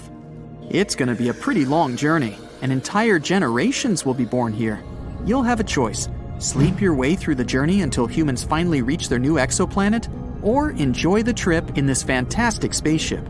There's all you need on board. Malls bigger than those on Earth, large futuristic cities, even places to farm, fields with rich soil made artificially, and finally, after a long journey, the exoplanet. It's even somewhat better than Earth. The planet is giant and has more continents. The continent's center isn't as far from oceans, which means there aren't as many desert areas. Though the sun of this planet is an orange dwarf, it's not as hot as our yellow dwarf sun today. It's a bit smaller, but here's the kick. Orange dwarfs live somewhat longer. They remain stable for between 15 billion and 45 billion years. Despite that, this new planet is full of rainforests because the planet itself is warmer. It means more biodiversity and creatures we've never seen before. But even if nothing out there is suitable, we could try and terraform this planet instead. If we take Mars as an example, we could create a greenhouse effect by smashing ice-rich comets and releasing ammonia in them, making the planet warmer. We could also start planting trees. We'd probably need some Earth soil to do that, or we'd have to modify Mars's soil to be similar to ours. Sooner rather than later, the atmosphere would be close to the one we have on Earth. We'd be able to breathe too, because of the trees. Then, we can melt Mars's polar ice caps and voila, water. The problem is the solar winds and sun explosions that might strip it of an atmosphere just as quickly as we can create one, if not faster. It has no magnetosphere either, which means it can't protect us from radiation, so long-term Mars wouldn't be a good choice. Maybe out there, in the vastness that is space, there is a perfect planet waiting for us. Okay, quick space riddle. Why is the search for life in the universe like a tree? Because you're always looking for a place to plant it. You know, plant it, planet. Okay, settle down. Anyway, water is the basis of life in any part of the universe, so potentially inhabited planets must have liquid water on them to support life. An incredible number of circumstances must come together for this. The planet must be in the habitable zone of the star. Then the temperature and atmospheric pressure on the planet's surface will be suitable for simple life forms to begin to evolve. A little closer to the star and the water will evaporate, leaving no chance for oceans and seas to form. This is what happened on Venus. It has a size and mass similar to the Earth, but it's too close to the Sun and no life can exist on its surface. Too far from the star, and the planet becomes too cold. Water can only exist in the form of ice on the surface, and there just might be liquid water deep below. Neptune is one example of this. In addition, the planet must be solid and have an atmosphere that protects it from solar radiation and allows living organisms to breathe. In our galaxy alone, there are countless stars. Really, you can't count on them. Near each one of them may be a planet. They're called exoplanets, and some of them may be in the habitable zone and have everything for life to form on them. From a list of 4,500 known exoplanets, scientists have identified 24 that can be superhabitable. This is the type of planet that is suitable for the existence and evolution of life, even more than the Earth. Such planets must be twice as massive as the Earth and 1.3 times larger. A bigger size means stronger gravity and a denser and warmer atmosphere. This will ensure a greater diversity of all living organisms on the planet.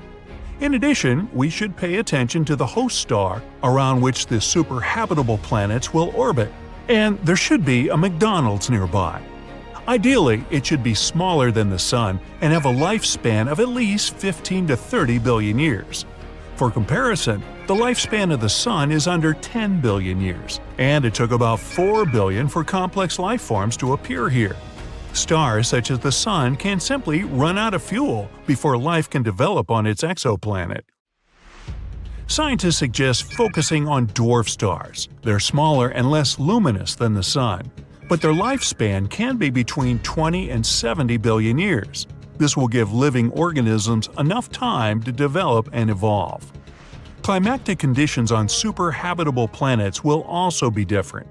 The average temperature should be 8 degrees Fahrenheit higher than on Earth, and there should be more water in the form of clouds, liquid, and humidity. These conditions are the most favorable for biodiversity, so the whole planet would be looking like tropical forests on Earth. All 24 candidates for the title of Better Than Earth, are more than 100 light-years away from us. And with the advent of the new generation of telescopes, we'll probably be able to find out exactly if there is life there and if the conditions there are suitable for humans. Now, let's take a look at the potentially inhabited exoplanets. T-Garden b. It's an exoplanet that orbits a red dwarf star about 12 light-years away from the solar system. Typically, red dwarfs can emit flares that blow away the atmosphere of the planets in its orbit. But this host star is calm and relatively passive. T-Garden b has almost the same mass as the Earth. It makes a complete circle around its star in about 5 days. Yep, you got it right. A year on T-Garden b is less than a week on Earth. Hold on to your hats. The furthest potential inhabited planet is Kepler 1638b. It's in the constellation Cygnus, about 3,000 light-years away from us.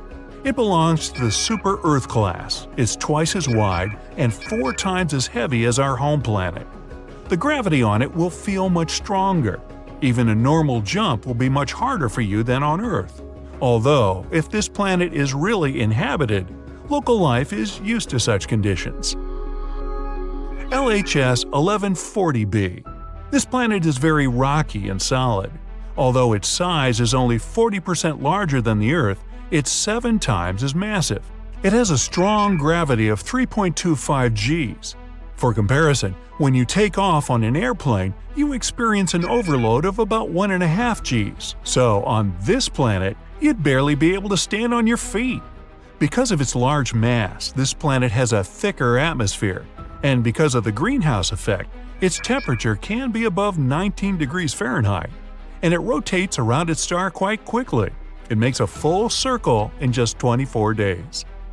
And now, let's look at the constellation Aquarius. Here's an ultra-cold dwarf, TRAPPIST-1. A small planet orbits in its habitable zone. It's 3 times lighter than the Earth. Its temperature is similar to ours, but the gravity is half as weak. But we would still feel comfortable there. Remember the people that went to the moon? There, the gravity is only 16% of the Earth's. That's what makes the astronauts move so funny. Kepler 452b is in a system that resembles the older sister of ours. The host star is only 11% older than our Sun and is almost 2 billion years older. The exoplanet itself is 6.5 billion years old, compared to 4.5 billion of Earth's. But these sisters are very far from each other. If you travel at the speed of the New Horizon spacecraft, it will take about 26 million years to get there. So bring a big lunch. This is the closest exoplanet to us, Proxima Centauri b. It orbits the red dwarf Proxima Centauri, which is the closest star to the Sun. This planet is just 4.2 light-years away from us. Its size and mass are very similar to those of the Earth. It probably has an icy structure, like Neptune. Although Proxima Centauri is the closest star after the Sun, we can't see it with the naked eye because it's too dim.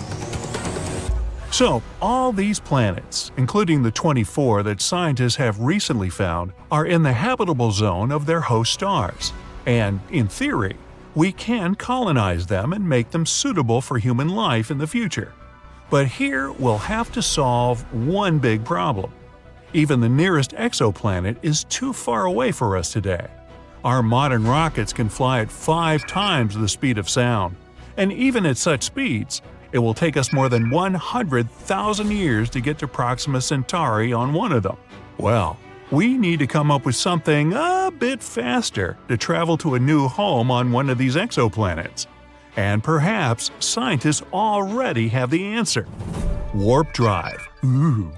This is a piece of technology that will allow us to manipulate space and time. It creates a kind of a bubble in which the normal laws of motion don't work. So the spacecraft will be able to significantly exceed the speed of light. And this isn't science fiction. Humanity already has such technology, although just in theory yet. It's Alcubierre warp drive. And no, I didn't make that up. Since no object that has mass can travel at the speed of light, we need to do one trick. The spacecraft has to move by compressing the space in front of it and expanding it behind it. Thus, not only the ship is moving, but also the space-time inside this warp drive bubble. And the maximum speed can be 10 times that of light.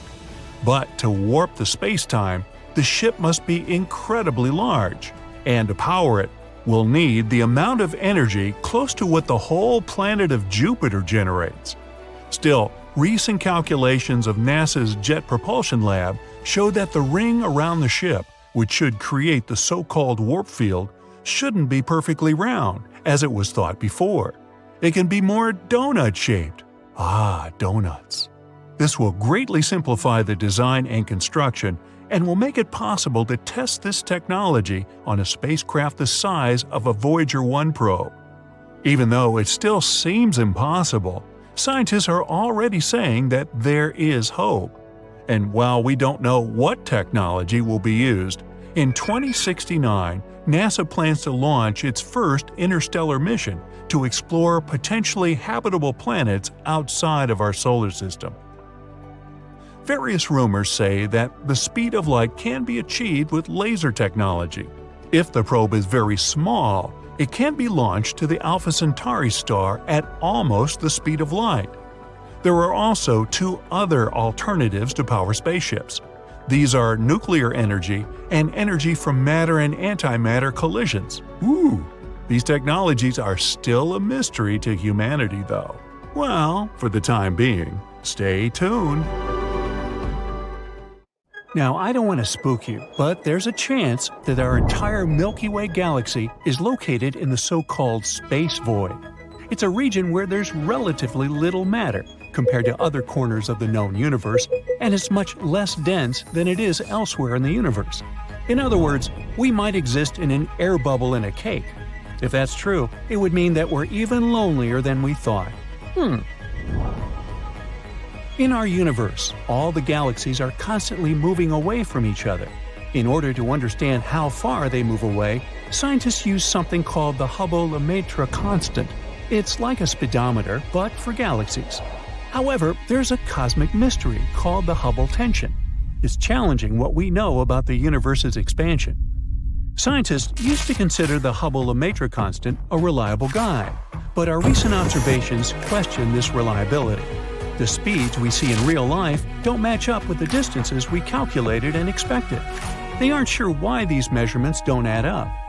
Researchers followed the moves of supernovas and saw that the universe seems to expand faster around us than it does overall, as if it's actively avoiding us specifically. After considering this, they began to assume that we might all live in a cosmic void. Cosmic voids are vast empty spaces between galaxies, kind of like between my ears. They make our entire world look like a big sponge. Now let's go back to the beginning, just a fraction of a second after the Big Bang. Right after the beginning of everything, the universe was a hot compressed plasma. It only had very tiny variations in density, called quantum fluctuations. After the Big Bang, the universe began to expand. Those quantum fluctuations grew together with it, creating regions of varying matter density. Because of that, the universe didn't expand everywhere uniformly. Instead, little claps of matter began to gather together over a long period of time, creating massive structures, galaxies. Galaxies are arranged in huge walls and filaments, with enormous gaps in between. And these gaps are voids, also known as dark space. Now, these voids aren't truly empty. In fact, they actually hold more than 15% of the amount of matter found on average throughout the entire universe. They still contain gas, dust, dark matter, and even stars and galaxies. However, they have less density than regions with galaxies, about a tenth of the average matter density, which is why we consider them nearly empty. Usually, they'll have a diameter ranging from about 30 to 300 million light-years. That is an enormous distance, even on a space scale. For comparison, most planets and nebulas we've found so far have a distance of hundreds and rarely thousands of light-years away from us. In the case of voids, if you were in the middle of one, it would just look like seemingly eternal darkness. The closest stars would be so far away that they would be almost invisible to you. Some of them are especially large, They're known as supervoids. The largest known one was creatively named Giant Void. Ooh. It's so big, it's impossible for us to even imagine.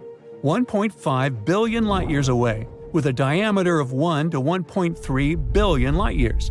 Yeah, it's basically a big dark vacuum. But even this giant vacuum isn't entirely empty. The giant void houses 17 separate galaxy clusters within its expanse. However, it might not be the biggest emptiness in our universe. There's this thing called the CMB cold spot. It's this unusually large and chilly area of our universe that we saw through the microwaves. It really stood out on the map of our universe with its unexpectedly low temperatures, and scientists have spent many years trying to figure out what the thing is. In 2015, scientists proposed that this place might be a supervoid, and probably the largest one ever. Being even more original with this one, they called it the Great Void. If it's true, this place would be an emptiness of about 1.8 billion light-years in diameter, about 1,000 times larger than typical voids.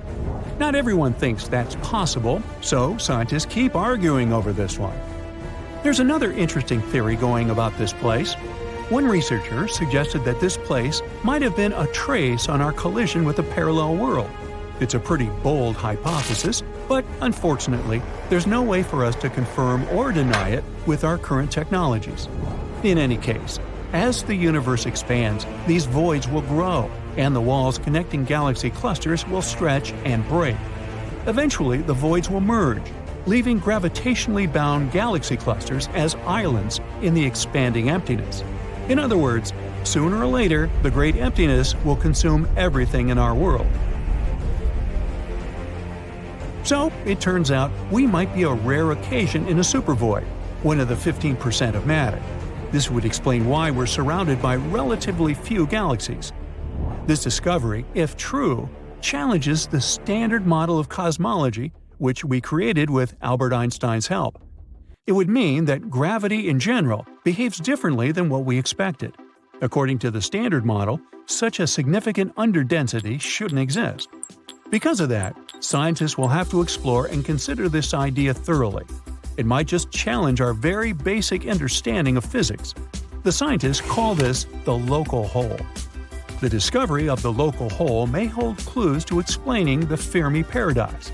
Maybe in this specific part of the universe, where we hang out, the chance of intelligent life developing anywhere nearby is very low. Perhaps all of the sentient beings hang out somewhere beyond our supervoid. But that doesn't mean we should lose hope, or that life anywhere nearby is impossible. In fact, life in the universe might be much more common than we previously thought. We know that the inner planets, like Mercury and Venus, are inhospitable due to extreme conditions. However, Venus looks interesting because even though it's a crazy toxic planet, scientists believe that it was very Earth-like in the past. It could have even hosted life. Unfortunately, it was too close to the Sun and all the nice conditions evaporated over time. But there's a possibility of microbial life surviving in its high-altitude clouds. Mars, a cold desert, also might have been a friendlier place in the past with rivers and lakes. Though now it lacks a protective atmosphere, ancient life might have existed there. In that case, it would leave potential fossils and underground microbes could still survive. We've discovered some signs of them, but are still debating whether this stuff was truly organic or not. The gas giants, like Jupiter and Saturn, and ice giants are not ideal for life, but their moons offer hope. Europa has an ocean beneath its icy surface, making it a potential hotspot. Enceladus releases water into space, carrying complex molecules that hint at interesting possibilities. And Titan is especially unique.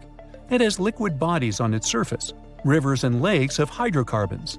While its frigid temperatures aren't great for life, scientists ponder if it might host life with a different kind of chemistry. However, it will take us decades to check all these celestial bodies and study them properly. We haven't sent anything so far since the times of Voyager 2, but if we're lucky, we might explore our solar system during the 21st century.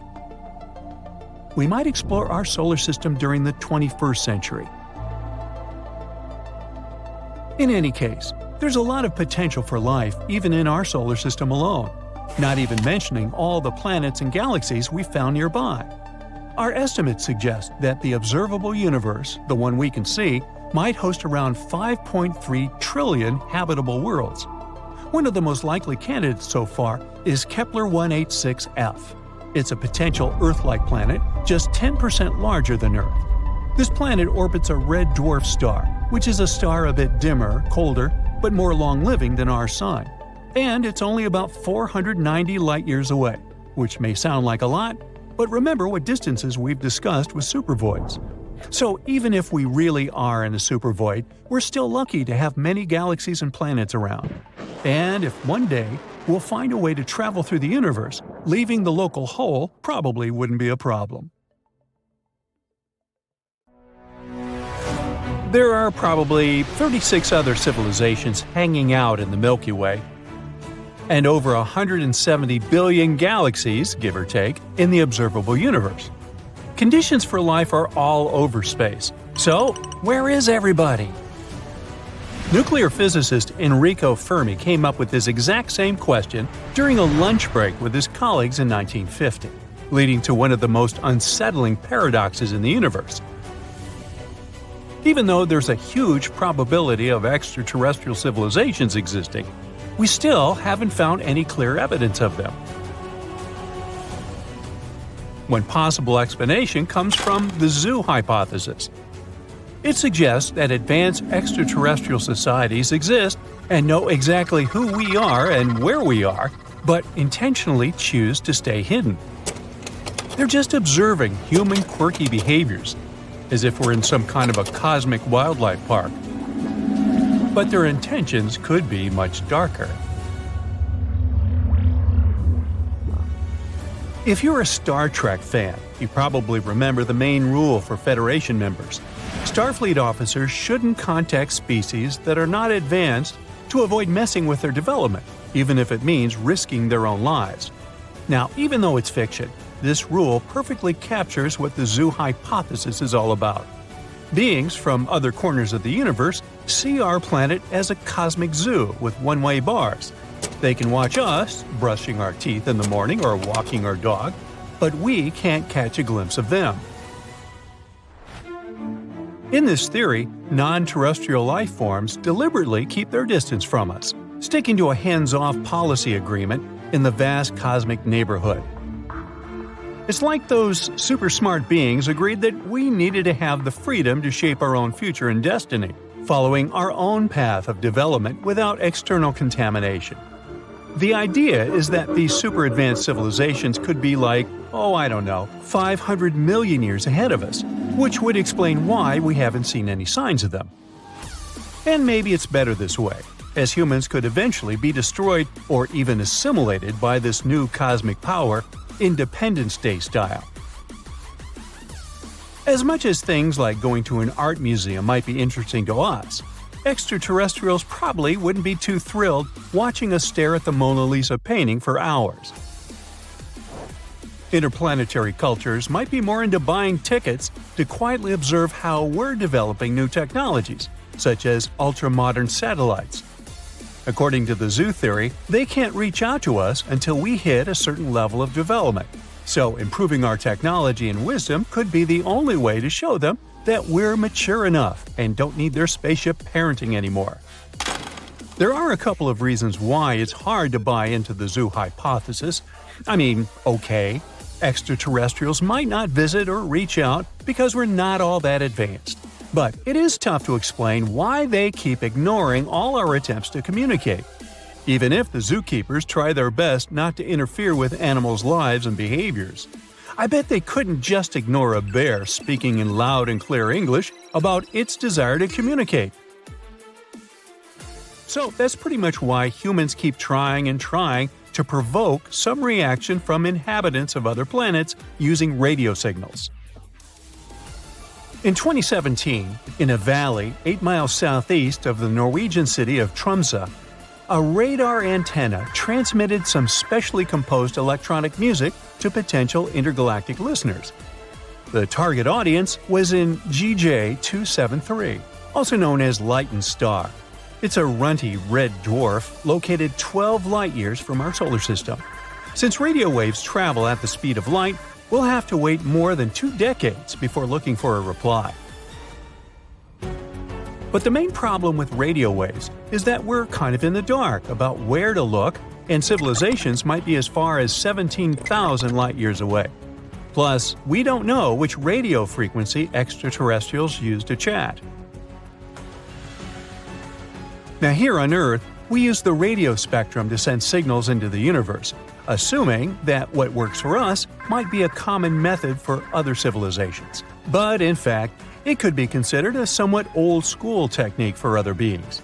That's why current projects are now looking for technosignatures, which are signs of technological activity from extraterrestrials, like city lights, solar panels, megastructures, or artificial satellites. Another potential clue is to study the atmospheres of planets orbiting nearby stars, as an advanced civilization might be altering its atmosphere with different gases, making it detectable. Despite decades of observations, there is still no definitive evidence that advanced extraterrestrial civilizations are out there. But that doesn't mean they don't exist. Even by expanding search fields, we're talking about odds much slimmer than hitting the jackpot, with a roughly 1 in 3 billion chance of finding an advanced civilization within a given distance from Earth. Maybe space creatures are responding to our communication attempts, but in a way that we can't understand. The universe has been around for more than 13 billion years, while humans showed up just 200,000 years ago. And this is about 0.01% of the universe's age. It's like we're still learning to talk, while other super smart beings might be sending us messages that are all lost in translation. We keep waiting for a giant UFO to land on Earth and for green ETs with huge eyes to come out of it. But we forget that our intergalactic neighbors could be more interesting in building nanotechnologies to watch over us. They could also be trying to communicate using neutrinos, which are subatomic particles with an extremely small mass that could effortlessly pass through our planet without being detected by our current technological devices. Now, the zoo hypothesis has another issue. It is pretty tough to believe that, with all these civilizations supposedly hanging out in the universe, they would all decide not to reach out to humans. For this to happen, there would have to be a great sense of structure, with a higher intelligence working as the head of the universe, giving them direct orders and clear rules to keep us isolated. But we're talking about billions of possibilities for life, right? More civilizations mean that there are more chances of a violation of this no-contact rule. So, most likely, at least one independent planet would be just as desperate to find life in the universe as we are. Some scientists also believe that if such advanced life had substantially colonized Earth and many other planets, we would know it by now. The zoo hypothesis has 2 other variations that are even more frightening. In the laboratory hypothesis, nobody contacts us because humankind is actually being subjected to experiments, and Earth is essentially a giant science lab. Otherworldly creatures could be analyzing human responses to various survival challenges, such as tsunamis or massive earthquakes. In this case, the no-contact agreement between all other space groups would make a bit more sense, since it's in the name of scientific research for the greater good, at least for them. The planetarium hypothesis, proposed in 2001, suggests that we are living in an artificial universe, in some kind of virtual reality designed to give us the illusion that the universe is empty when it's not. But no possible generator could test this hypothesis. Besides the zoo, the laboratory, and the planetarium theories, there is another possible answer to the Fermi paradox. Nobody contacts us because humans are completely alone in the universe. This is known as the rare Earth hypothesis, and it emphasizes how Earth occupies an incredibly unique position. No other planet could bring life to the universe that could be more than just bacteria. We may consider ourselves pretty lucky, as even a small change in any of Earth's orbital parameters, like the distance from the Earth to the Sun or the rate of rotation, could make conditions too extreme for people or life in general. But again, it's hard to think that we are alone in this vast universe. So we're back to the paradox. Where is everybody? Is there a giant mega-sun in the center of our Milky Way? Scientists actually thought so for a while because it's the brightest place in the galaxy. It has millions of stars packed into a small area. This area is called the gigantic bulge. The gigantic bulge has millions more stars per light-year than any other part of the galaxy. It can be 10 million times denser than our part of the neighborhood. In some cases, stars in this region are only 5 light days apart. That's like if there was another star in our solar system a bit further away than Pluto on a space scale. But why is this place so dense? When galaxies form, a lot of gas and dust come together under the force of gravity. This material gathers up and eventually forms stars. Gravity and angular momentum balance out, and it starts looking like a flat disk with a pretty bright, bulging, dense core. The stars live their comfy lives, and once they get to the finishing line, they collapse under their own huge weight. Then, the black hole forms. Black holes love to eat everything around them, and the more they eat, the bigger they get. And what place is more perfect for a fine dinner than the galaxy center, where all the space stuff is packed together? So it starts eating surrounding gas and dust, forming an accretion disk. As this material spirals into the black hole, it heats up and emits a lot of energy, which makes the center of the galaxy even brighter. That's why you can find both supermassive black holes and galactic bulges in the centers of all galaxies. The galactic bulge at the center of the Milky Way looks a bit like an ellipse. That's a classical bulge. Stars aren't like our sun. They move randomly in all possible directions and planes. Plus, they all move at different speeds. So gravity is going crazy there, and this makes the bulge look more like a sphere, or an ellipse. Since they were the first ones to form, they have some of the most ancient stars in our galaxy. But there are also some places of star formations and lots of younger, massive stars that are less than 100 million years old. As we move farther away from the center, things get a bit calmer. Stars start rotating uniformly and become stable. Right now, Earth is in one of the Milky Way's spiral arms called the Orion Arm, pretty far away from the galactic bulge. In our part of the neighborhood, stars are usually about 4 or 5 light years apart. This means that most of a galaxy is actually just black, empty space. Our black hole is called Sagittarius A star. It's a monster about 4 million times the mass of our Sun. It's also about 32 million miles in size, almost like the distance between Mercury and the Sun. But don't worry, it's not attracting the Milky Way inside it, and it's not gonna eat us. These black holes are actually super small compared to the entire galaxy, so they can only eat whatever's around. Right now, many stars orbit Sagittarius A star, and even though it emits a huge amount of energy, we can't see its light from Earth without a lot of scientific effort. But why don't we see the center itself? The galactic bulge is so bright that even though it's 26,000 light-years away, we should see it shining brightly in our sky. Yet, we don't. Turns out it's all because of space dust. There's a lot of dust between us and the core, and it absorbs most of the visible light. We can only look at the galactic core using other types of light, like near-infrared, gamma ray, and so on. NASA has images of the core in different types of light, and it shows how scarily bright the center is without the dust blocking our view. But not all bright regions are blocked by gas and dust. For example, when we look at dense clusters like the Messier 13, the stars are so close together that they look just like a white spot. Most of our telescopes can't separate them from each other.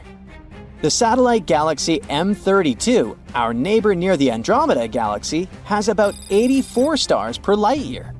It's so dense that stars can't be resolved even by the Hubble Space Telescope. To get the idea, our solar system is 2 light-years long.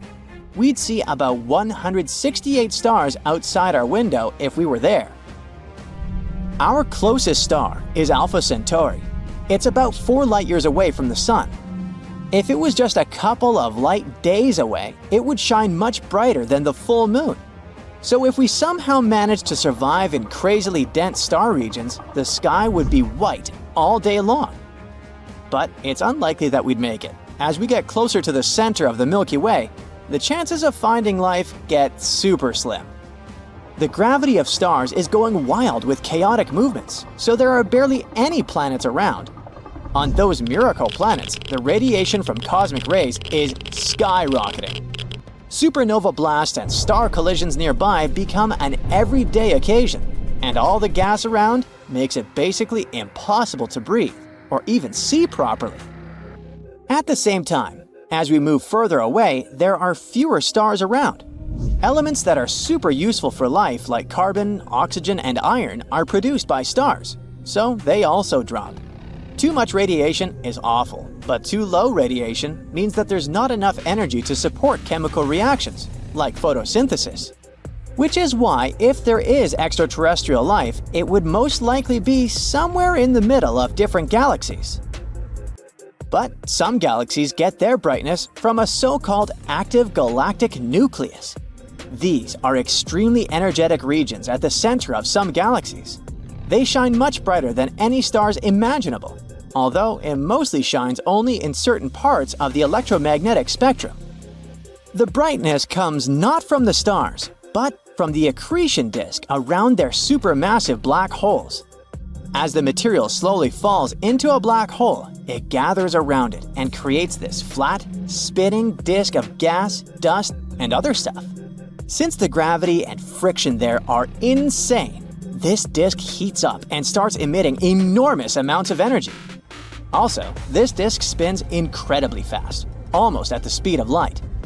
Because of that, collisions there happen all the time, and they're unimaginably powerful. They release even bigger amounts of energy. Most galaxies don't have an AGN. Those that do, like the galaxy M87 in the Virgo constellation, are called active galaxies.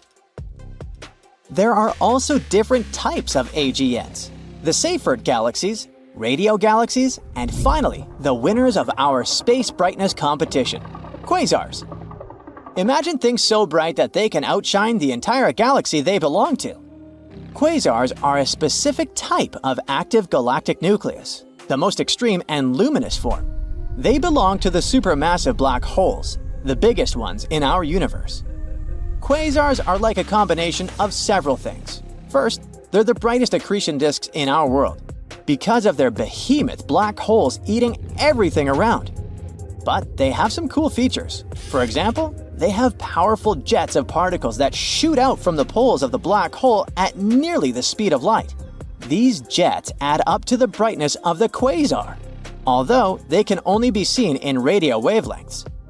The energy they emit is so intense that they can be seen billions of light-years away. However, the nearest quasar to us is 600 million light-years away, so we can't see them with backyard telescopes.